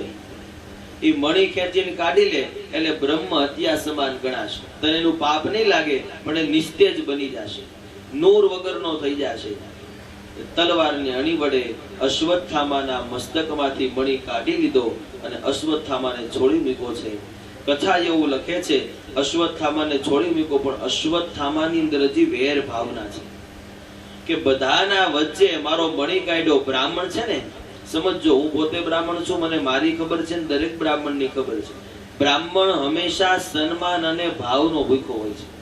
મારું પોતાનું કહું તો કોઈ પણ બ્રાહ્મણ હોય એને પોતાનું સન્માન માનવું હોય. તમે કદાચ 100 રૂપિયા નહીં મૂકો ને તો ચાલશે, પણ ખાલી સન્માન અને ભાવથી બોલાવશો ને એટલે બ્રાહ્મણને ઓટકાર આવી જાય. હાલો, બધું આવી ગયું. એક બ્રાહ્મણ વિશેની એક વિશેષતા છે. તો અશ્વત્થામાને એનું માન ઘટ્યું છે, એનું મગજમાં લાગી ગયું છે કે આણે મારું માન નથી રાખ્યું, આણે મને સન્માન નથી આપ્યું, આણે મને વિવેક નથી આપ્યો. એટલે અશ્વત્થામા અર્જુનનો પુત્ર અભિમન્યુ અને અભિમન્યુની પત્ની ઉત્તરા, આ ઉત્તરાને ગર્ભ હતો અને એના ગર્ભની અંદર અશ્વત્થામા બ્રહ્માસ્ત્ર છોડે છે કે અર્જુનનો વંશનો હું નાશ કરી દઉં. એને મારો મણી કાઢ્યો ને એટલે અર્જુનના વંશનો હું નાશ કરી દઉં. એટલે ત્યારે ઉત્તરના ગર્ભની અંદર અશ્વત્થામા બ્રહ્માસ્ત્ર તીર છોડે છે. ત્યારે એ ઉત્તરા, અર્જુનના પુત્રની પુત્રવધુ ઉત્તરા, એ ભગવાન કૃષ્ણને યાદ કરે છે કે પ્રભુ, અશ્વત્થામાના બ્રહ્માસ્ત્રથી તમે મને બચાવો. અશ્વત્થામાએ છોડેલા બ્રહ્માસ્ત્રથી ઉત્તરાના ગર્ભનું રક્ષણ ભગવાન કૃષ્ણ કરે છે. આ કથાનું માધ્યમ પણ મને તમને સમજાવે, જ્યારે કોઈ વિકટ પરિસ્થિતિ આવે ને ત્યારે કોઈ કાળા માથાના માનવી પાસે દોડવું નહીં. એક વખત તમને જે ભગવાન પર શ્રદ્ધા હોય, જે દેવ હોય કે દેવી હોય, તમને જે દેવ પર શ્રદ્ધા હોય એના ચરણમાં તમારું માથું ટેકાવી દો અને એની પાસે તમારું દુઃખ ગાવ, 100% તમને એનો રસ્તો મળશે. ઉત્તરા કોઈ ભાઈ, ભાડું, પરિવાર, સજ્જન પાસે નથી ગઈ. ઉત્તરા દોડી અને ભગવાન કૃષ્ણ પાસે ગઈ છે. એટલે ઉત્તરાની પ્રાર્થના મને તમને સમજાવે કે વિકટ પરિસ્થિતિમાં પ્રભુ પાસે જવું. આ વર્તમાન કાળ કળિયુગ છે, સમય છે. કાંઈક તમને વિકટ પરિસ્થિતિમાં આવો ને એટલે સમાજ તો વાટે જ હોય છે કે ક્યારે આ વ્યક્તિ હેઠો પડે. અને તમે જો તમારું દુઃખ એની આગળ ગાશો એટલે તરત ઈ કહેવા મળશે કે એના કર્મને ભોગવે છે, એને એવા કર્મ કર્યા છે હવે ભોગવશે, એના દીકરાનું આમ હતું, આમ થશે. આવા બધા લોકો સમાજ ચર્ચા માટે તૈયાર છે. જિંદગીની અંદર ગમે તેવું દુઃખ આવે, કોઈ કાળા માથાના માનવી આગળ ન મૂકવું, ભગવાનની સામે 2 આંસુડા પાડીને રડીને કહી દે, ઈ સાંભળશે. એ જગતની બહાર તમને નહીં આવે. એમ ઉત્તરાએ ભગવાનને પ્રાર્થના કરી છે અને ભગવાને ઉત્તરાના ગર્ભનું રક્ષણ કર્યું છે. સુદર્શન ચક્રથી બ્રહ્માસ્ત્રનો ત્યાગ કર્યો, ઉત્તરાનું રક્ષણ થયું. અહીંયા ધીમે ધીમે હસ્તિનાપુર કુરુક્ષેત્રનું યુદ્ધ હતું તે પૂર્ણ થાય છે. ભગવાન કૃષ્ણએ બધાને નાના મોટા 2-5 કોલ આપેલા કે જ્યારે હું કુરુક્ષેત્રમાંથી દ્વારકા જઈશ ને ત્યારે તમને મળતો જઈશ. દ્વારકા જતા પહેલા પેલું કોઈ પાત્ર હતું તો ભગવાન કૃષ્ણ અને કુંતાજીનું મિલન થાય છે. કુંતાજી એ ભગવાન કૃષ્ણના ફઈબા હતા. અને કુંતાજીએ કીધું કે પ્રભુ જ્યારે તમે દ્વારકા પધારો ને ત્યારે એકવાર મારા આંગણે પધારજો. કોઈ દિવસ કોઈનું ભગવાન બાકી રાખતા નથી. કૃષ્ણ કુંતાજીના આંગણે પધારે છે. ભગવાનની ખૂબ સેવા ચાકરી કરી. ભગવાન કહે છે કે સાંભળો કુંતાજી, હું તમારા પર ખૂબ રાજી થયો છું. તમારે મારી પાસે જે માંગવું હોય તે માંગી લો. સમજજો, કુંતાજીને ભગવાન કૃષ્ણે કીધું તમારે જે માંગવું હોય તે માંગી લો. ત્યારે કુંતાજી કહે છે કે ભગવાન, જો તમારે મને કંઈ આપવું હોય ને, તમે મને કંઈ દેવા માટે જો તૈયાર થતા હોય તો તમારી પાસેથી મારે રોજના માટે એક દુઃખ જોઈએ છે. શું માંગ્યું છે? કુંતાજીએ ભાગવતજી લખે છે ભગવાન સાક્ષાત કૃષ્ણ સામે ઊભા છે અને કૃષ્ણને કીધું છે ભગવાન મને દુઃખ આપો. કેટલી ઉત્તમ પરાકાષ્ઠા છે, વિચાર કરો. ભૂલે ચૂકે ભગવાન આપણી સામે હાથ દી કથા સાંભળીને તમે બધા આટલા પ્રેમથી સાંભળો છો અને ભગવાન જો ગેટે ઓલી બેનો રંગોળી પૂરી છે ને, બહુ સરસ રંગોળી પૂરી, કાલ હારું તો આ તુલસી ક્યારો છે ને, બહુ સરસ રંગોળી કરી છે. મારી જેમ ભગવાનની મજા આવી જાય અને ભગવાન હાથમાં દી આવે કે આ ભૂત પરિવારે બધાને સાથે મળીને આટલી સરસ કથા કરી છે, હાલો કંઈક દેવા જાય. આપણે શું માગીએ? હે, જેને જેવી જરૂર એવું માગી લઈએ. છોકરા એની પ્રમાણે માગે, વડીલો એના પ્રમાણે માગે. હું છેલ્લા દી જાતો હું મારું કંઈક માગી લઉં. હે, કોઈ કાંઈ બાકી રાખે નહીં. ભગવાન કહે છે જ્યારે જ્યારે પ્રભુ તમને મળે ત્યારે આ લોકના સુખ માગવા જોઈએ નહીં. પરલોકના સુખ માગશો ને એટલે આ લોકની અંદર આપોઆપ સુખ આવી જશે. કુંતાજીએ દુઃખ માંગ્યું છે. શું કામ? કે જ્યારે પ્રભુ જીવનની અંદર દુઃખ હોય ને ત્યારે તમે નજીક હોવ છો. થાય છે ને એવું, કાંઈક આપણે જે ન ધાર્યું હોય થઈ જાય એટલે તરત આપણને કોણ યાદ આવે? ભગવાન. હે ભગવાન, આમાંથી બતાવજો, આમાંથી અમને ઉગારજો. આ સમય જલ્દી પસાર થઈ જાય. એ જ સમયે ભગવાન સારું સુખ આપી દે એટલે એના એ જ ભગવાન આપણને ભૂલાઈ જાય છે. હું તમે બધા આવી ગયા. માટે કુંતાજી કહે છે ભગવાન, જો તમે મને સુખ આપશો ને તો તમે મને વિસરી જશો અને જો દુઃખ હશે તો તમે હંમેશાને માટે મારી પાસે રહેશો. કબીરજી લખે છે કે દુઃખ મેં સુમિરન સબ કરે, સુખ મેં કરે ન કોઈ. જ્યારે દુઃખ આવે છે ને ત્યારે બધા જ ભગવાનની જપ માળા ભજન કીર્તન ને બધું બહુ બધું કરે છે. સુખ મેં કરે ન કોઈ, જો સુખ મેં સુમિરન કરે તો દુઃખ કહા સે હોય. એક વખત જો સુખની અંદર પણ ભગવાનને સાથે રાખો ને તો અહીંયા દુઃખને કોઈ દિવસ સ્થાન મળતું નથી. એમ કુંતાજીને મળી અને ભગવાનને આશીર્વાદ આપ્યા છે. ધીમે ધીમે ભગવાન નીકળે છે. આ કથાનો બોધ મને તમને એવું સમજાવે કે જ્યારે જ્યારે કોઈ પ્રભુ પાસે કઈ માંગણી કરો, આમ તો મગાય જ નહીં. કથા એવું કહે છે. આપણો બધાની એક ટેવ છે, મંદિરે જાય કદાચ અહીં તમે પગે લાગો કે ભગવાન, આંખ બંધ થાય તરત માગવાનું શરૂ થઈ જાય. જેની જેવી જરૂર, જેનું જેવડું લિસ્ટ, આ પ્રમાણે બધા માગવા માંગે. ઘણાને મંદિરમાં જોઈએ આમ 10 મિનિટ થાય કે આને કેવડું લિસ્ટ છે. ભગવાનને ભૂલાઈ જાય ને કે હું આપવાનું છું, કંઈક એકાદું મગાય, 2 વસ્તુ મગાય. હવે તમે આખો પાઠ કરીને મૂકી દો, ભગવાનને એમાં શું નક્કી કરું? એટલે આ લોકોના સુખ માગવા જોઈએ. એને એક દ્રષ્ટાંત છે, એક વાણિયો હતો. જો આવું ન મગાય એનું દ્રષ્ટાંત છે કે આવું ભગવાન પાસે મગાય ને. એક વાણિયો હતો, એ વાણિયાને કીધું કે તને જો ભગવાન મળે તો તારે ભગવાન પાસે શું માંગવું? ને એમાં બરોબર શિવજી આવે છે કૈલાસની અંદર કે તારી ઉપર બહુ પ્રસન્ન થયો છું, તારે માગવું હોય તે માગી. આ વાણિયો, આમ તો વાણિયા બુદ્ધિ આપણને ખબર છે, આપણી બધા થોડાક આગળ હોય છે. એ વાણિયો ભગવાન પાસે માગે છે, ભગવાન મારે બીજું કઈ જોતું નથી, પણ તમારે જો મને કઈ આપવું હોય તો મારી 70-80 વર્ષની ઉંમર થઈ જાય ત્યાં સુધી હું જીવતો હોઉં. મારા વચલા દીકરાની ત્યાંથી શરૂ કર્યું અને કાંઈ હતું નહીં, એની પાસે લગ્ન ન થયા છે, ત્યારે ભગવાન પાસે માગે મારા વચલા દીકરાની વચલી જે પુત્ર વધુ હોય એને હું વચલા માળે સોનાની ગોળીમાં છાશ વલોવતો જો, મારે ખાલી એટલું જોઈશ. આવું એને ભગવાન પાસે માગ્યું. વચલા દીકરા પાસે પોગું એટલે પેલા લગ્ન કરાવવાના, પછી અહીંયા 3 દીકરા આપવાના તો જ વચલો દીકરો થાય. વચલા માળે એટલે 3 માળ કરી દેવાના એને. અને એમાં હોનાની ગોળી ક્યારે હોય? બધી જ કેપેસિટી ફૂલ હોય તો જ તમે હોનાની ગોળી છાશ વલોવી શકો ને. આવું વાણીએ માગી લીધું. ભગવાન શિવજી વિચારે ભારે કર્યા, કેટલું માગી લીધું? એક વાક્ય. માટે કથા એવું કહે કે કોઈ દિવસ માગવું નહીં. અને આ કથાની શરૂઆત છે ત્યાં જ તમને સમજાવું. આમ તો ભગવાન 10મા સ્કંદના ઉત્તરાર્ધની અંદર ઉદ્ધવજીને કહે છે કે ભગવાન તમે કદાચ અહીંયાથી સ્વધામ જાઓ છો. ઉદ્ધવજીને ભગવાન છેલ્લે મળ્યા છે ત્યારે સ્વધામ ગયા ને ત્યારે કે ભગવાન તમે સ્વધામ તો જાઓ છો પણ તમારા ગયા પછી તમારું તેજ ક્યાં? ત્યારે ભગવાન કહે છે કે સાંભળો ઉદ્ધવ, મારું તેજ હું ભાગવતજીમાં મૂકું છું. એટલે ભગવાને પોતાનું પરમ તેજ ભાગવતજીમાં મૂકેલું છે. અને બીજો એક કોલ ભગવાને ઉદ્ધવને આપ્યો છે. ભાગવતજી લખે છે કે મનુષ્ય માત્ર જ્યારે કલિયુગની અંદર જન્મ લેશે ને ત્યારે એના જન્મથી લઈ અને મૃત્યુ સુધીના વચ્ચેના સમયની અંદર એક વખત હું એને મારા દર્શન કરાવીશ. સમજો, ભગવાન ભાગવતજીમાં ઉદ્ધવજીને કહ્યા છે કે હું એક વખત મારા દર્શન મનુષ્ય માત્રને કરાવીશ. હું તમે બધા આવી ગયા. ક્યારે કરાવીશ, કયા સમયે કરાવીશ, કયા વર્ષે કરાવીશ અને કઈ રીતે આવીશ એ ભગવાને નથી કીધું.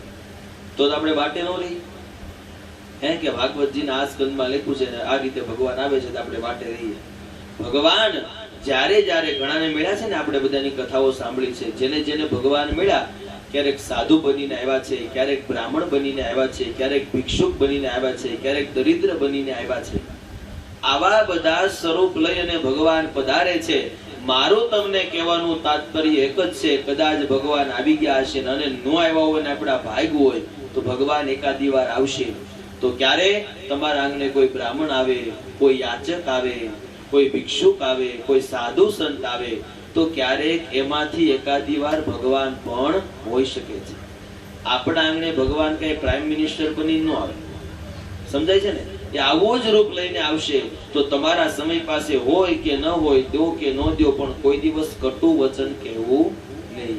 એ વાણીની અંદર, એ વેશની અંદર ક્યારેક ભગવાન પણ હોઈ શકે છે. એમ અહીંયા ભગવાન કહે છે કુંતાજીને આશીર્વાદ આપ્યા. કુંતાજી પાસેથી આશીર્વાદ લઈ છેલ્લું જે પાત્ર હતું એ ભગવાન નું સ્વરૂપ, ભગવાનના અંશા અવતાર એવા ભીષ્મ પિતામહ હતા. ભગવાન કૃષ્ણએ દાદા ભીષ્મ પિતામહને કોલ આપેલો કે અંત સમય તમારો હશે ને ત્યારે હું તમને મળવા આવીશ. અને કથા મહાભારત એવું લખે છે કે મહાભારતનું એક જ પાત્ર એવું હતું, દાદા ભીષ્મ પિતામહ, જે ઈચ્છા વર્તી મૃત્યુના માલિક હતા. એ ધારે ને ત્યારે જેનો જીવ અહીંથી જાય, બાકી ન જઈ શકે. વિચાર કરો, આવા ભીષ્મ પિતામહ અર્જુનના જે બાણ વાગ્યા છે, આખી બાણની શૈયા થઈ ગઈ છે. જોયું છોકરા મહાભારત જોયું ટીવીમાં? એમાં ભીષ્મ પિતામહ બાણની શૈયા છે, સૂતા છે, આમ લોહીની ધારા નીકળે છે. આવું સ્વરૂપ છે. સ્વરૂપ તમારી સામે અત્યારે લાવો. એ ભીષ્મ પિતામહજી બાણની શૈયા ઉપર સૂતા છે અને તે સમયે ભગવાન કૃષ્ણ પાંડવોને લઈ અને દાદા ભીષ્મ પિતામહ પાસે પધારે છે. કોલ આપ્યો હતો કે હું છેલ્લે તમને મળવા આવીશ. અને ભીષ્મ પિતામહ પણ ભગવાન કૃષ્ણની રાહે જ ઉભા છે. કૃષ્ણની રાહે ઉભા છે. ભગવાન કૃષ્ણ પધારે છે, દાદા ભીષ્મ પિતામહને મળે છે. ત્યારે સાંભળજો, ભીષ્મ પિતામહ અહીંયા કહે છે કે પ્રભુ તમે આવ્યા, મેં તમારા દર્શન કર્યા, બધી વાત સાચી, હવે મારો જીવ જશે, તમારી જ વાટે હતો, પણ મારે એક કર્મ, એક વસ્તુ, એક વ્યક્તિ, એક પદાર્થ એ મારે તમને અર્પણ કરવું છે. ભીષ્મ પિતામહ કહે છે કે મારી પાસે એક કુંવારી દીકરી છે, એ મારે તમને પરણાવી છે. સમજો, બહુ બુદ્ધિવાન વાત ભીષ્મ પિતામહે કરી છે. મારી દીકરી એ કુંવારી છે, એ મારે તમને પરણાવી છે. હકીકતમાં જુઓ તો મહાભારતમાં ક્યાંય લખ્યું નથી કે ભીષ્મ પિતામહને કુંવારી દીકરી હતી. કૃષ્ણ પણ ન સમજી શક્યા ત્યારે દાદા ભીષ્મ પિતામહ કહે છે કે મારી પાસે મારી બુદ્ધિ રૂપી દીકરી છે ને, એ હજી કુંવારી છે. મેં મારી બુદ્ધિને હજી ક્યાંય પરણાવી નથી. આપણે બધા આપણી બુદ્ધિને પરણાવી દીધી છો ક્યારે? કઈ રીતે? અલગ અલગ કાર્યોની અંદર આપણે આપણી બુદ્ધિ લગાડી દીધી છે કે આ વસ્તુ વગર મારે નહીં ચાલે, આ હશે તો જ હું જીવી શકીશ. ત્યાં તમારી બુદ્ધિ પરણી ગઈ. તમારું મન કોઈ એક જ જગ્યાએ એકત્રિત ન થાય કે સવારે મારે ચા તો પીવી જ પડશે એવું હોય, એની બુદ્ધિ પરણી ગઈ છે. સમજી લેજો. દાદા ભીષ્મ પિતામહ કહે છે હજી સુધી મારી બુદ્ધિ મારી આસક્તિ મેં કોઈનામાં લગાડી નથી અને ઈ કુંવારી છે હજી અને એને મારે તમને પરણાવી છે, કારણ કે અત્યાર સુધી એના માટે હું યોગ્ય વર શોધતો હતો. સમજો, તમારી બુદ્ધિ માટે યોગ્ય સ્થાન તો શોધો કે રોજ સવારની અંદર ભગવાનની સામે બેસી છે, ભગવાનને બુદ્ધિ પરણાવી કહેવાય. ભીષ્મ પિતામહ કહે છે તમારી જેવો વર મને આ જગતમાં ક્યાંય દેખાણો નથી.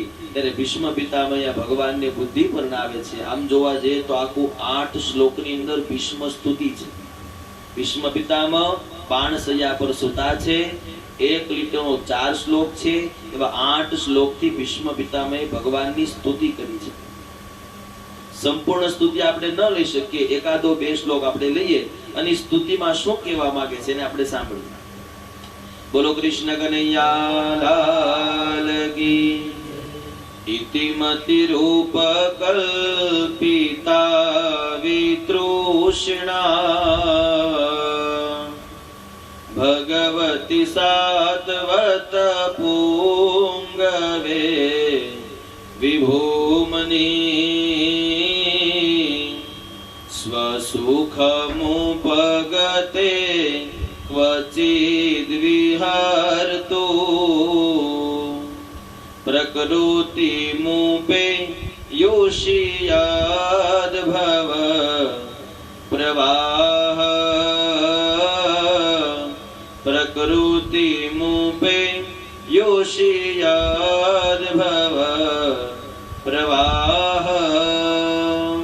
પેલો શ્લોક ભીષ્મ પિતામહ બોલે છે ઇતિ મતિ રૂપ કલ્પિતા વિતૃષ્ણા. ઇતિ એટલે મારી, મતિ એટલે બુદ્ધિ, રૂપ મારી મતિ બુદ્ધિ રૂપી દીકરી છે ભગવાન કૃષ્ણ હું તમને પરણાવું છું. ભગવતી સાત્વત પુંગવે વિભૂમની. જો મેં વ્રત કર્મ કર્યા હોય, જો મેં સત્કર્મ કર્યા હોય, જો હું ધર્મને સાથે લઈને ચાલ્યો હોય તો મારી બુદ્ધિ રૂપી દીકરીનો ભગવાન તમે સ્વીકાર કરો. સ્વસુખમુ ભગતે ક્વચિદ વિહર્તુ. મારી બુદ્ધિ રૂપી દીકરી સામે ચાલીને તમને પરણવા માંગે છે. સમજો, ભીષ્મ પિતામહ બોલે છે પ્રકૃતિ મુપેયોષી. પ્રકૃતિને સાથે લઈ તમે મારી દીકરીનું વરણ કરો. આ પહેલો શ્લોક કહે છે. બીજા શ્લોકને સાંભળીએ. પરિવાર ભીષ્મ પિતામહ બોલે છે ત્રિભુવન કમલમ તમાલવર્ણ રવિકર ગૌરવરાંબર દધાને વપુરલકકુલા વૃતાત્મનાબ્જ વિજય સખે રુતિહસ્તુ મે નવન્યા. વિજય સખે રુતિહસ્તુ મે નવન્યા. બીજા શ્લોકમાં ભીષ્મ પિતામહજી ભગવાન કૃષ્ણનું વર્ણન કરે છે. ભગવાનનું જે ચરિત્ર છે, ભગવાનનું જે રૂપ છે એનું વર્ણન કરે છે. ભગવાન મેં આમનમ દીકરી નથી આપી, મેં તમારું રૂપ જોયું છે, મેં તમારું ગુણ જોયું છે, મેં તમે તમારા કરેલા કર્મને જોયા છે અને મારી બુદ્ધિ આપવા તૈયાર થયો છું. શું કીધું? ત્રિભુવન કમલમ.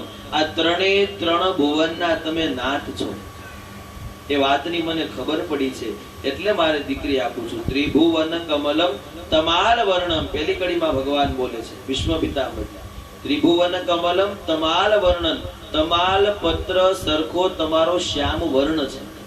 તમાલ પત્ર છે ને આપણે બધે જોયું તમે, એની જેવો ભગવાનનો શ્યામ વર્ણ છે એવા ભગવાન કૃષ્ણ. ત્રિભુવન કમલમ તમાર વર્ણન રવિકર ગૌરવરમ. રવિકર ભગવાન સૂર્ય, સૂર્ય જેવું તમારું તેજ છે એટલે મારી દીકરી પરણાવું છું. તેજની સાથે રવિકર ગૌર, તમારો ગૌર વર્ણ છે. ગૌરનો અર્થ બીજો એવો થાય છે શ્વેત, સફેદ વર્ણ. ભગવાન શિવજીની તમે પ્રાર્થના સ્તુતિ કરો છો ને, એનો એક શ્લોક આવે છે કર્પૂર ગૌરવ કરુણાવતાર. આપણે છેલ્લે આરતીમાં બોલીએ છે ને, સ્તુતિમાં આવ્યું એટલે તમને જરાક સમજાવી દઉં. ઘણી બધી લોકોની ખોટી ભ્રાંતિ હોય છે, તમારા બધાની છે જ, અને સમજાવું તો તમને ખબર પડે. ભગવાન શિવજીનો શ્લોક છે, સમજજો. એ શ્લોકનો પહેલા તમને અર્થ સમજાવું. કર્પૂર ગૌરવ કરુણાવતારમ. આ શ્લોક બોલી એટલે આપણે આરતીમાં કપૂર મૂકીએ છીએ ને. અર્થ શું કહે છે? કર્પૂર ગૌરવ, જેનો કપૂર જેવો શ્વેત વર્ણ છે એવા ભગવાન શિવ. શિવના ધ્યાનનો આ શ્લોક છે. કરુણાવતારમ, જે સાક્ષાત કરુણાના અવતાર છે. સંસાર સારમ, જેણે આ સંસારને અસાર માન્યો છે. કર્પૂર ગૌરવ કરુણાવતારમ સંસાર સારમ ભુજગેન્દ્ર હારમ, જેણે ભુજગ એટલે કે સર્પ, પોતાના ગળાની અંદર સર્પને વીંટળેલો છે એવા ભગવાન શિવ. ભુજગેન્દ્ર હારમ સદા વસંતમ હૃદયાલ બિંદે, સદાયને માટે ભક્તોના હૃદયમાં વસે છે એવા ભવમ ભવાની સહિતમ નમાવી, એવા ભગવાન શિવ અને પાર્વતીને અમે નમન કરીએ છીએ. આ શ્લોકનો અર્થ છે. હવે આમાં કપૂર ક્યાં આવ્યું? અર્થમાં કે કપૂર આવ્યું કે આ કપૂર ગૌરમ શ્લોક બોલો એટલે તરત ગમે ત્યાંથી ગોતીને કપૂર મૂકી દેવાનો હોય. હવે કદાચ મને તમને કોઈને દોષ નથી આપતો, કદાચ અમારો કોઈ વડીલો ઘડિયાવે જ આવું લાવ્યા હશે કે આરતી કરો ના શ્લોક. એમાંય મારો પોતાનો દાખલો, ભૂલે જો કે કપૂર ન મગાવ્યું અને ભૂલી ગયા હોય અને કપૂર ગૌરવ આવે અને એમાં ન હોય તો બેનો ગોરદાદાનો વારો પાડી દે કે દાદા અત્યારે આ સમય કપૂર જોઈ, તમને ખબર ન હોય. પણ એ કપૂરને, આ શ્લોકને અને આરતીને કાંઈ લેવા દેવા નથી. સમજો, કપૂર છે ને એક સુગંધી દ્રવ્ય છે, તમારા રહેલા વાતાવરણને શુદ્ધ કરે છે. આપણે કોરોનામાં કેટલું વાપર્યું હે? આ બોર્ડમાં ઓલું નાખી તરત વાટક્યું મૂકીને બધાએ વાપર્યું.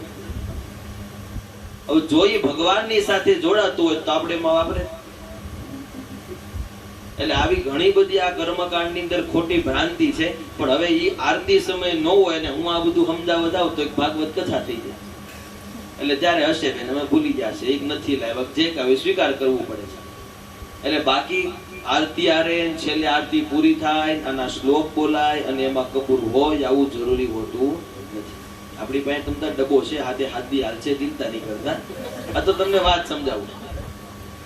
એવા ભગવાન ભીષ્મ પિતામહ અહીંયા બોલે છે. પાછા આપણે કથામાં જઈએ. તમાલ વર્ણમ રવિ કર ગૌર, એવો ગૌર વર્ણ ભગવાન તમારો છે. એવા ભગવાન કૃષ્ણને મારી મતિ રૂપી બુદ્ધિ પરણાવું છું. અને પછી ઈચ્છા મૃત્યુ લઈ અને ભીષ્મ પિતામહ સ્વર્ગની અંદર પધારે છે. આ ભીષ્મ પિતામહની સ્તુતિ મને તમને એવું સમજાવે છે. ખાસ કરીને એક દીકરીના બાપને એવું સમજાવે છે. આ ભીષ્મ પિતામહે બુદ્ધિ રૂપી પરણાવી છે. તમે તમારા આંગણે રહેલી દીકરીને પરણાવવાના હશો ને? બધાની જનરલ વાત કરું છું, ખાલી 2-5 વ્યક્તિ નહીં, આખા સમાજની વાત કરું તમને. તો જ્યારે તમે તમારી દીકરી માટે પણ વર શોધવા નીકળો ને ત્યારે જેમ ભીષ્મ પિતામહે જોઈને આવું બધું જોજો. પણ આપણને જોતા આવડતું નથી. આપણે અલગ અલગ વસ્તુ જોઈએ છે, વર્તમાન સમયની પરિસ્થિતિને જોઈએ છે. આપણને લાંબુ જોતા આવડતું નથી. કથાની અંદર એક શ્લોક લખે છે, કવિ લખી જાય છે કે જ્યારે કોઈ બાપ અથવા જ્યારે કોઈ પરિવાર એક દીકરીનું માગું જોવા નીકળે ને તો વધારેમાં વધારે શું જોઈ શકે? શ્લોક લખે છે કે કન્યા વરયતે રૂપમ. સમજો કોણ કેટલું જોવે તમારે હા પાડવી પડે. કન્યા વરયતે રૂપમ માતા વિત્તમ પિતા કુલમ બાંધવા શ્રોતુમિચ્છન્તિ મિષ્ટાનમ ઇતરે જના. એક દીકરીના લગ્ન થવાના હોય તેમાં કોને કેટલી ક્યાં જરૂર છે આ શ્લોક બતાવે છે. પેલા શું બતાવ્યું? કન્યા વરયતે રૂપમ. દીકરી હોય, કન્યા હોય, એ વધી શું જોવે કે વરાજાનું રૂપ કેવું છે, વરાજો કેવો દેખાવડો છે, કેવો નમણો છે, કેવો રૂપવાન છે. આની બુદ્ધિ ન્યા સુધી જ હોય, એનથી આગળ ન જોઈ શકે. કન્યા વરયતે રૂપમ માતા વિત્તમ. કન્યાની માતા છે, વિત્ત એટલે પૈસો. કન્યાની માતા છે ને પૈસો જોવે, કેપેસિટી જોવે કે આપણે જે જમાઈ ગોતવાનો છે, જે વેવાય કરવાના છે, એ કેટલા કેપેસિટી વાળા છે, કેટલું એની પાસે ધન છે. આપણી દીકરી કેવા સારા ધન વાળા ઘરમાં જશે ત્યાં સુધી એની માં વિચારી શકે. માતા વિત્તમ પિતા કુલમ. પિતા છે ને કુળ જોવે, કયા ગામના છે, કયા કુળના છે, કઈ હાકના છે, કઈ અટકના છે, એનો ત્રીજો વેલો હું હતો ત્યાં સુધી આપણે જોઈએ ને. પિતા વધીને આટલું જોવે, 2-5 જણાને પૂછે, પછી પિતાની દ્રષ્ટિ પણ ત્યાં પૂરી થઈ જાય. કન્યા વરયતે રૂપમ માતા વિત્તમ પિતા કુલમ બાંધવા શ્રોતુમિચ્છન્તિ. સગા વાલા ઇષ્ટ મિત્ર તમારે જે ભાઈ ભાડું હોય એ બધા શું વિચારે, કયા ગામના છે, જે વેવાઈ કરે એ કોના હગા થાય છે, એ વેવાઈને આજુબાજુમાં પરિવારમાં કઈ છેડા આડે છે, આ બધા એ જોતા હોય. એને બીજું કઈ લેવા દેવા હોય નહીં. અને છેલ્લું શું કીધું, મિષ્ટાનમ ઇતરે જના. કોઈ મિત્ર સર્કલ હોય, કોઈ ભાઈ ભાડું હોય, કોઈ પાડોશી હોય, એટલું જ વિચારે કે ભાઈ રમેશભાઈ મનસુખભાઈ દીકરીની લગ્ન હશે તો મિષ્ટાનમાં હું રાખશે, એને આટલું જ લેવા દેવા હોય, બીજું કઈ લેવા દેવા હોય. એટલે દરેક માણસની વૃત્તિ, દરેક માણસની બુદ્ધિ અહીંયા સુધી હોય છે. એટલે ભીષ્મ પિતામહ જ્યાં પહોંચ્યા ત્યાં સુધી આપણે પહોંચી શકતા નથી. એટલે કરબદ્ધ બ્રાહ્મણ તરીકેની તમને પ્રાર્થના કરું છું. અમે તો ઘરે ઘરે જાય છીએ અને યજમાનનું દુઃખ અમારાથી જોવાતું નથી. લોકો ખાલી પૈસા જોઈ અને દીકરીને, અમારી ભાષામાં જઈએ તો પરણાવતા નથી, દીકરીને વેચે છે. એવું પણ નથી કહેતો કે જ્યાં બંગલા છે, ગાડી છે, ત્યાં સંસ્કાર નથી. મારા ઘણા યજમાનો છે જે તમે વિચારી પણ ન શકો આટલી સંપત્તિ છે અને ત્યાં પણ સંસ્કારનો ઢગલો છે. એક આપણી એક મેન્ટાલિટી છે કે મોટાના છોકરા હોય આમ જ હોય, ખોટી વાત છે.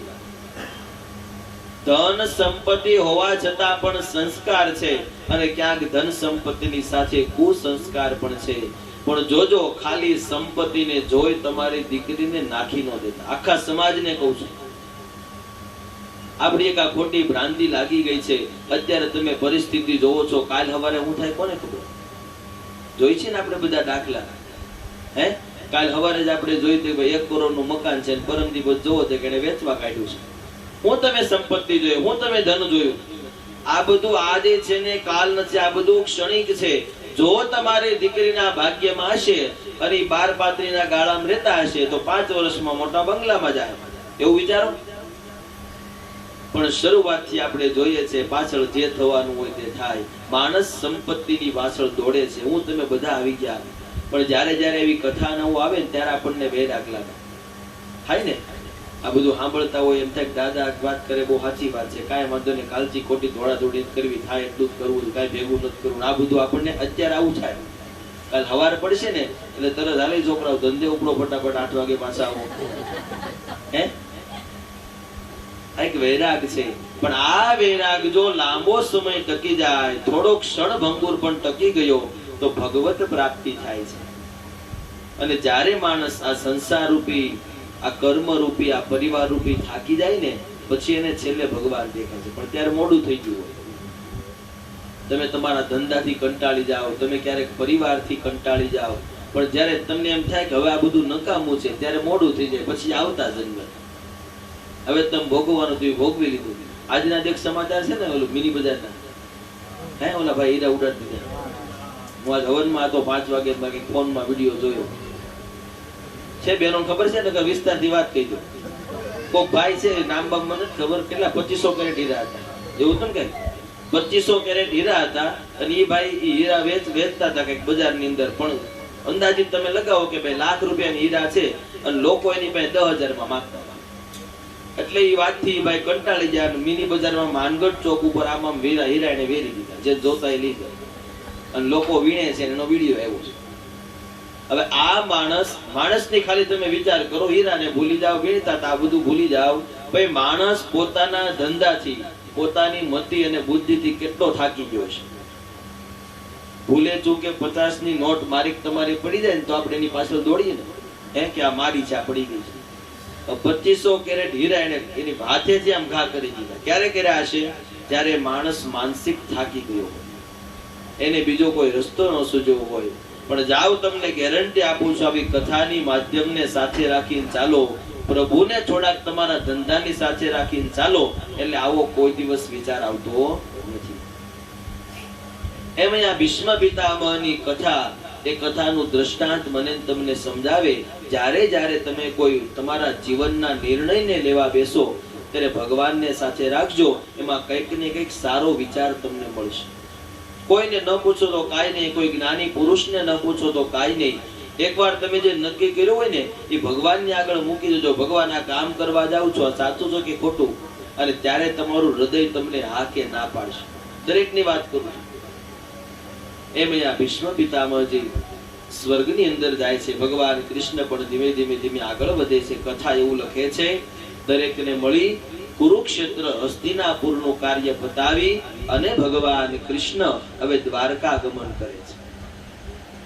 ભગવાન કૃષ્ણ દ્વારકા ગયા છે. આ બાજુ જે ઉત્તરા હતી, જેના ગર્ભનું ભગવાને રક્ષણ કર્યું, એ અભિમન્યુ અને ઉત્તરા દ્વારા એક પુત્ર ઉત્પન્ન થાય છે, જેનું નામ પરીક્ષિત છે. એ પરીક્ષિત રાજા થઈ ગયો, પરીક્ષિત મહારાજ થઈ ગયા અને છેલ્લે ભગવાને એને મુક્તિ આપી. એટલે જ્યારે ભાગવતના માધ્યમથી આપણે પરીક્ષિત જેનો જન્મ કરતા હોઈએ ત્યારે એનો જયકાર કરવો જોઈએ. બોલીએ શ્રી પરીક્ષિત મહારાજ કી. કથા એવું લખે છે, ભાગવતના માધ્યમનું ભક્ત રૂપી કોઈ પહેલું પ્રાગટ્ય હોય તો તે પરીક્ષિત મહારાજ છે. ભાગવતનો કોઈ પહેલો શ્રોતા હોય તો તે પરીક્ષિત મહારાજ છે. મનુષ્ય રૂપે પરીક્ષિતનો જન્મ કર્મ થયો. કથા એવું કહે છે, પરીક્ષિતનો જન્મ થયો, ધીમે ધીમે મોટો થાય છે. જ્યોતિષાચાર્ય બોલાવે અને એનું નામ પરીક્ષિત એટલા માટે થાય છે કે માતાના ગર્ભની અંદર રહીને પણ એ પરીક્ષણ કરતો હતો દરેક વાતનું. એટલે બહાર આવતા જ્યોતિષાચાર્યો એને પરીક્ષિત એવું નામ આપે છે. બીજે અહીંયા મહાભારતની એક વાત બને છે. વિદુરજી અહીંયા હસ્તિનાપુર પધારે છે. વિદુરજી તો વનયાત્રાની અંદર નીકળી ગયા હતા. દુર્યોધન દ્વારા વિદુરજીને ઠપકો મળેલો, એટલે વિદુરજી નીકળી ગયા હતા. એટલે વિદુરજી પાછા હસ્તિનાપુરની અંદર 36 વર્ષે પાછા પધારે એવું ભાગવત લખે છે. 36 વર્ષ વનવાસ કરી અને ખબર પડી કે ભાઈ કૌરવો હારી ગયા છે, પાંડવો જીતી ગયા છે. અને આ હસ્તિનાપુરની અંદર ધૃતરાષ્ટ્ર અને ગાંધારી બે વધ્યા છે અને હજી પણ હસ્તિનાપુરના મહેલને વળગીને બેઠા છે. એ 4 દિવાલને વળગીને બેઠા છે. એટલે એને સમજાવવાને માટે ત્યાં વિદુરજી પધારે છે.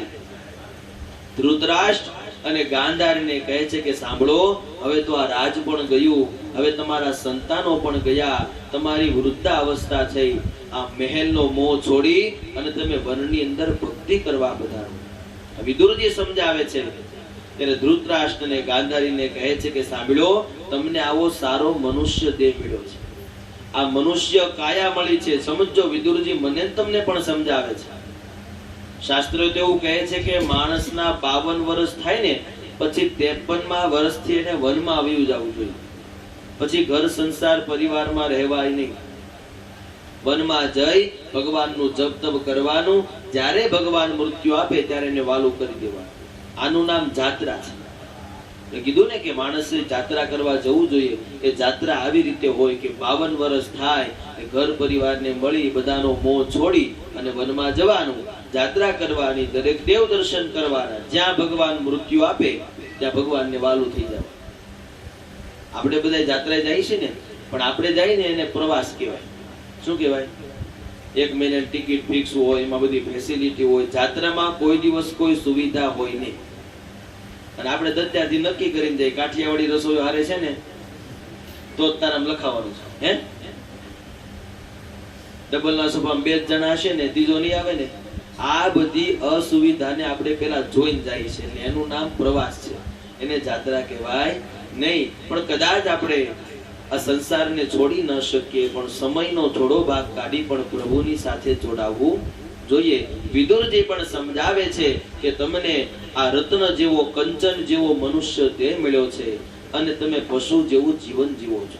વનમાં જાઓ, મધુવનમાં જાઓ અને પ્રભુનું તપ કરો. કવિઓ લખે ને કે તને મળ્યો મનુષ્ય અવતાર માંડ કરીને. આપણે કદાચ સાંભળ્યું હોય તો, હે, તને મળ્યો મનુષ્ય અવતાર માંડ કરીને રે, તે તો ભજ્યા નહીં ભગવાન હેત ધરીને રે. માંડ માંડ તો મનુષ્ય જન્મ મળે છે અને એમાં આપણે પ્રભુ ભજન કરી શકતા નથી. પછી તમે ખાશો જમડાના માર પેટ ભરીને રે, માટે રામ નામ સંભાળ. જો જમના માર ન ખવા હોય, યમલોકની અંદર ન જવું હોય તો પ્રભુ રૂપી પદની પ્રાપ્તિને મેળવો. ભગવાનનું કંઈક ભજન કરો. વિદુરજી સમજાવે છે, ધૃતરાષ્ટ્ર ગાંધારી સમજ્યા છે કે તમે જે આ માયાની અંદર ફસાયા ને, એ માયામાંથી બહાર નીકળો. આપણે બધા પણ માયામાં ફસાઈ ગયા છીએ. આ મારો દીકરો છે, આ મારી પત્ની છે, આ મારો ભાઈ છે, આ મારો પરિવાર છે. આ બધી માયામાં આપણે ફસાઈ ગયા છીએ. એમાંથી કોઈ દિવસ છૂટી શકાતું નથી. આપણું સંબંધી હોય, ઘરનું વ્યક્તિ હોય, ગુજરી જાય ને તો પણ આપણને એની માયા જતી નથી. ત્યાં સુધી ભગવાને કીધું તો જીવતા તો ક્યાંથી જાય? માટે માયાને મારવું જોઈએ તો જ આ તમારું શરીર મરશે, અને શરીર મરશે તો જ ભગવાનની પ્રાપ્તિ થશે. વિદુરજી સમજાવે છે, અહીંયા કથા એવું લખે છે, ધીમે ધીમે ધીમે ભગવાન સ્વધામ જવાની તૈયારી કરે છે. પ્રભુ સ્વધામ જવાની તૈયારી કરે છે. ભગવાન કૃષ્ણ વિચાર કરે છે કે દરેક કાર્ય મારું પૂરું થયું, દ્વારકા ગમન પૂરું થયું, હવે મારે મારા કાર્યને સમેટી અને સ્વધામ જવું પડે. ત્યારે પાંડવોને ન કરવાના કાર્ય થવા લાગ્યા છે. સમજો, પાંડવો ભગવાન કૃષ્ણના માધ્યમથી જ હતા. કૃષ્ણ નથી તો પાંડવો નથી. ભગવાન હજી સ્વધામ જવાની તૈયારી કરે છે, ત્યાં પાંચે પાંચ પાંડવોને અપશુકન દેખાવા લાગે છે. કથા પ્રસિદ્ધ છે. અર્જુન પાછા આવતા હોય ત્યારે એને રસ્તામાં કાબાઓ લૂંટી લે છે. મહાન ગાંડીવધારી અર્જુન એક હારે હજાર યોદ્ધાને એકલો પહોંચી વળે. આવો અર્જુન ખાલી 5 કાબાઓ એની પાસે લૂંટાઈ જાય છે. જે વટે માર્ગોની પાસેથી ધન ચોરી લે એને કાબાઓ કહેવાય. એ લોકોના હાથે આજ અર્જુન લૂંટાણો છે. અને અર્જુનને મનમાં લાગ્યું કે હું એવો વીર યોદ્ધા કે 1000 લોકોને એકલો પહોંચી વળું, અને આજ 5 વ્યક્તિ દ્વારા હું લૂંટાઈ ગયો, આ કંઈક અપશુકન છે. ત્યારે યુધિષ્ઠિર મહારાજ પણ કહે છે, મને પણ ન આવવાના વિચાર આવે છે. ત્યારે બધા સમજી ગયા કે ભગવાન કૃષ્ણ આપણી પાસેથી દૂર થયા છે, એનું આ કારણ છે. સમજો, જ્યારે જ્યારે તમારા જીવનની અંદર ભગવાન તમારાથી દૂર થશે ને, ત્યારે તમારા જીવનમાં અપશુકનો આવી જશે. પાંડવને એવા આપણે નહીં આવે હે. એટલે દરેક સમયે, દરેક પળે, દરેક વાતે ભગવાનને સાથે રાખો. બાકી એ જ અર્જુન હતો. મહાભારતની સાખી પણ લખે છે કે સમય સમય બલવાન હે, નહીં પુરુષ બલવાન. સાંભળજો, તમે કદાચ એમ વિચારતા હોય કે હું બળવાન છું, એ ખોટી વાત છે. તમારો સમય બળવાન છે. તમને કોઈ ભાઈ કરીને બોલાવે તો સમજવા મારો સમય છે. બાકી તમને કોણ ભાઈ કહેવાય? મને કોણ ભાઈ કહેવાય? તમારા સમયને માન છે, તમને કોઈ દિવસ માન હોતું નથી. એમ અર્જુન સમય સમય બલવાન છે, નહીં પુરુષ બલવાન. કાબે અર્જુન લૂંટિયા વહી ધનુષ વહી બાણ. એ જ ધનુષ જેને 1000 ને માર્યા હતા, અને એ જ ધનુષ થી આજ 5 ને પણ ન મારી શક્યો. માટે કથા મને તમને સમજાવે, જ્યારે તમારો સમય હોય ને ત્યારે સમયની સાથે ચાલી જવું જોઈએ. સમયની સાથે ચાલવું બહુ જરૂરી છે. અત્યારે વર્તમાન છે, ટેકનોલોજીનો યુગ છે. આ બધા ગઢિયા એમ કે અમે રહેતા તેમ છોકરાઓ તમે રહ્યો, તો એ ખોટી વાત છે. તમારે છોકરાઓની સાથે જોડાઈ જવું પડશે. ઘણીવાર આવું થાય છે, અમને યુવાનો સમજાવે છે કે દાદા અમે કઈ ખોટા માર્ગે નથી, સાચા માર્ગે છીએ, અમારે હારો જ માર્ગ પકડવો છે, હારો જ ધંધો કરવો છે. પણ અમારા વડીલો જૂનું પકડીને બેઠા છે કે તું આટલી વસ્તુ લાવીશો, અમારા સમયમાં 5 રૂપિયાની મળતી, પણ તઈ તમે કમાતા 5 રૂપિયા, આજ પગાર 5000 છે, એનું શું? એટલે ક્યારેક ક્યારેક વડીલો પણ પોતાના સંતાનોને સમજી શકતા નથી. બંને વાત છે. વડીલો સંતાનોને સમજે અને સંતાન છે તે વડીલની વાતને સમજે, ત્યારે ચાલે, ત્યારે એને સમયની સાથે ચાલ્યા કહેવાય છે. માટે કથા કહે દરેકને અપશુકનો થયા. પાંડવ પણ વિચાર કરે છે કે હવે આપણે હસ્તિનાપુરમાં રહેવાય નહીં. એ લોકો પણ હિમાલય તરફ પ્રયાણ કરે છે. પ્રભુનું ભજન કરશું. ધીમે ધીમે ભજન કરતા ગયા. એક પછી એક જે જતા ગયા. છેલ્લે યુધિષ્ઠિર અને અર્જુન દ્વારા, જે અર્જુનનો પુત્ર અભિમન્યુ અને અભિમન્યુનો પુત્ર પરીક્ષિત મહારાજ છે, એ પરીક્ષિતને બધું જ રાજ્ય આપી અને બધા નીકળી જાય છે. પાંડવો બધા ગયા, ભગવાન પણ સ્વધામ ગયા. આ બાજુ પરીક્ષિત રાજા આવે, રાજ્ય કરે છે. પરીક્ષિત રાજા ધીમે ધીમે ધીમે પોતાનું રાજ્ય ચલાવે છે. અનેક દિગ્વિજયો કર્યા, દરેક દિશાઓને જીતી, અને મહાન મોટો રાજા થઈને પરીક્ષિત બેઠો છે. ખૂબ સંસ્કારી, તો સમજો, ખૂબ સંસ્કારી રાજા હતો. કારણ કે પાંડવોના વંશનો રાજા હતો. જેનું કુળ સારું હોય ને, એના પુત્ર કે પૌત્ર સારા જ હોય, સંસ્કારી જ હોય. સમજો, કથા એવું લખે છે, સંસ્કારોને આવતા પણ વાર લાગે અને સંસ્કારને જાતા પણ વાર લાગે. એક વખત તમે તમારા દીકરાઓના સંસ્કાર આપી દીધા, પછી ધ્યાન તમારે નથી રાખવાનું, એમ ન જાય. અને જો સંસ્કાર નથી આપ્યા તો તમે એમ વિચારો કે મહિના, 2 મહિના, 5 મહિનામાં આપી દઈ, તો એ સંસ્કાર કોઈ દિવસ આવતા નથી. એમ સંસ્કારી રાજા હતો, પરીક્ષિત રાજા હતો. કથા એવું લખે અલગ અલગ રાજ્યોને જીતવા લાગ્યો. એક સમયની આ વાત છે. હવે કથા શરૂ થાય કે પરીક્ષિત રાજા સુખદેવજી પાસે કથા સાંભળવા શું કામ ગયો, કેમ એને જવું પડ્યું? તો રાજા રાજ્ય કરતો હતો. માણસનો સમય ક્યારે ફરે છે, માણસનો કાળ ક્યારે ફરે છે, એ આપણને આ કથા સમજાવે. પરીક્ષિત રાજા એક સમયે પોતાના નગર ચર્ચા કરવાને માટે નીકળે છે કે મારા નગરની બધું ખેમખેમ તો છે ને, આવડી મોટી સોસાયટી છે, નાના સરપંચ હોય તો એને મહિને અઠવાડિયે નીકળવું પડે. સોસાયટીમાં કઈ વાંધો નથી ને, કોઈને કઈ પ્રોબ્લેમ દુઃખ નથી ને.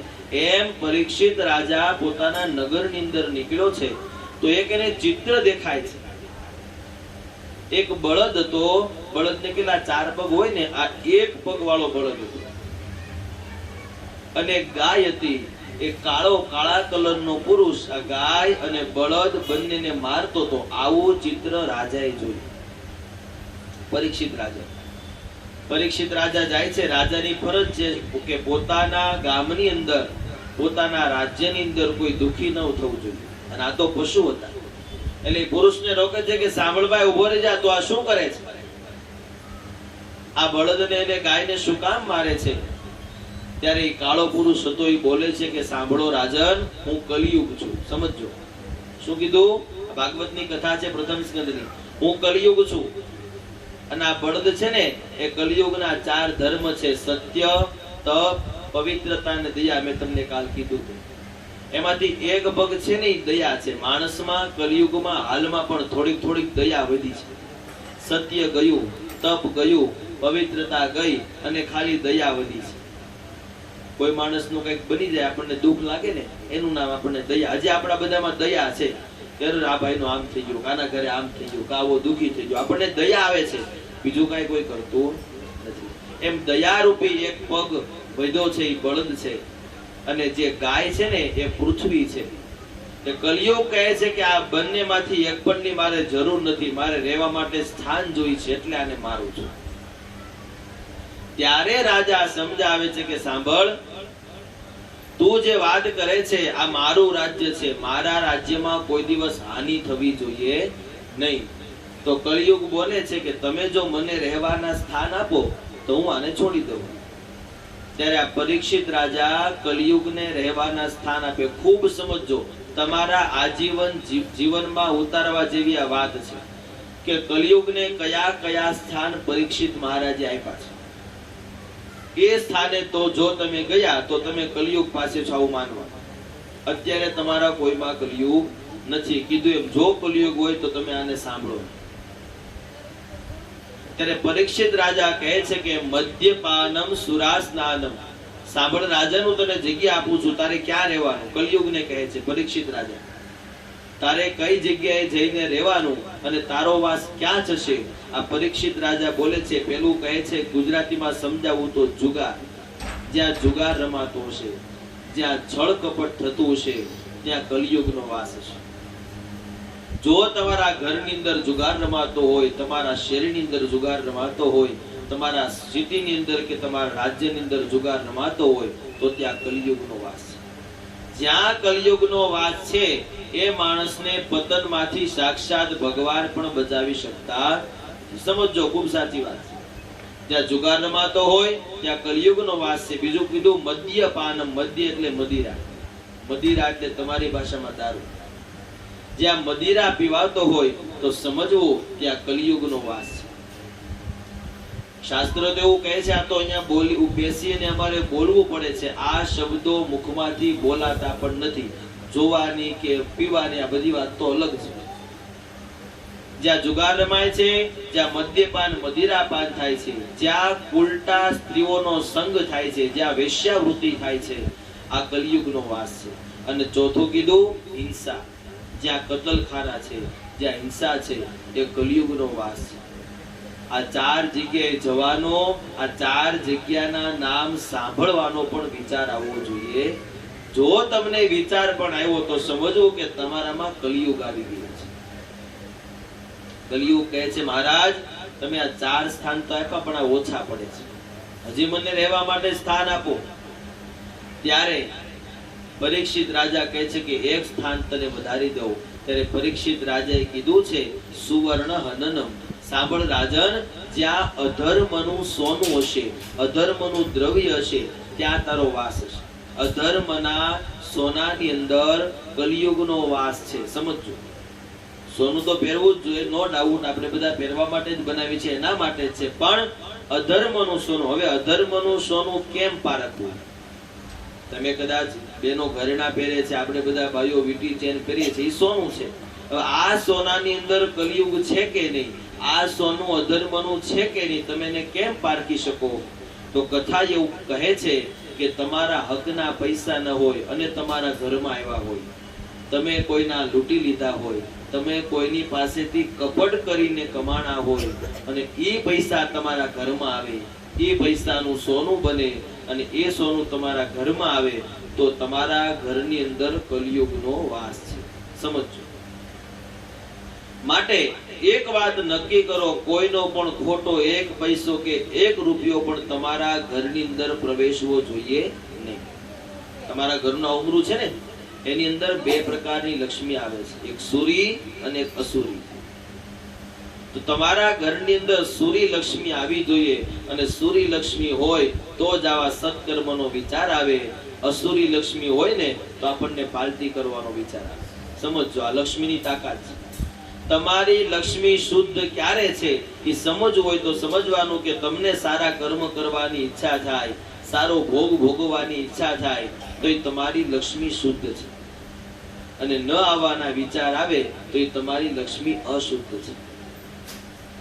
એટલે અધર્મનું દ્રવ્ય, ગઢિયા એવું કહેતા વડીલો કે રસ્તે જતા હોય અને કોઈનું પડી ગયેલું સોનું મળે ને તો એ લેવાય પણ નહીં, અડાય પણ નહીં.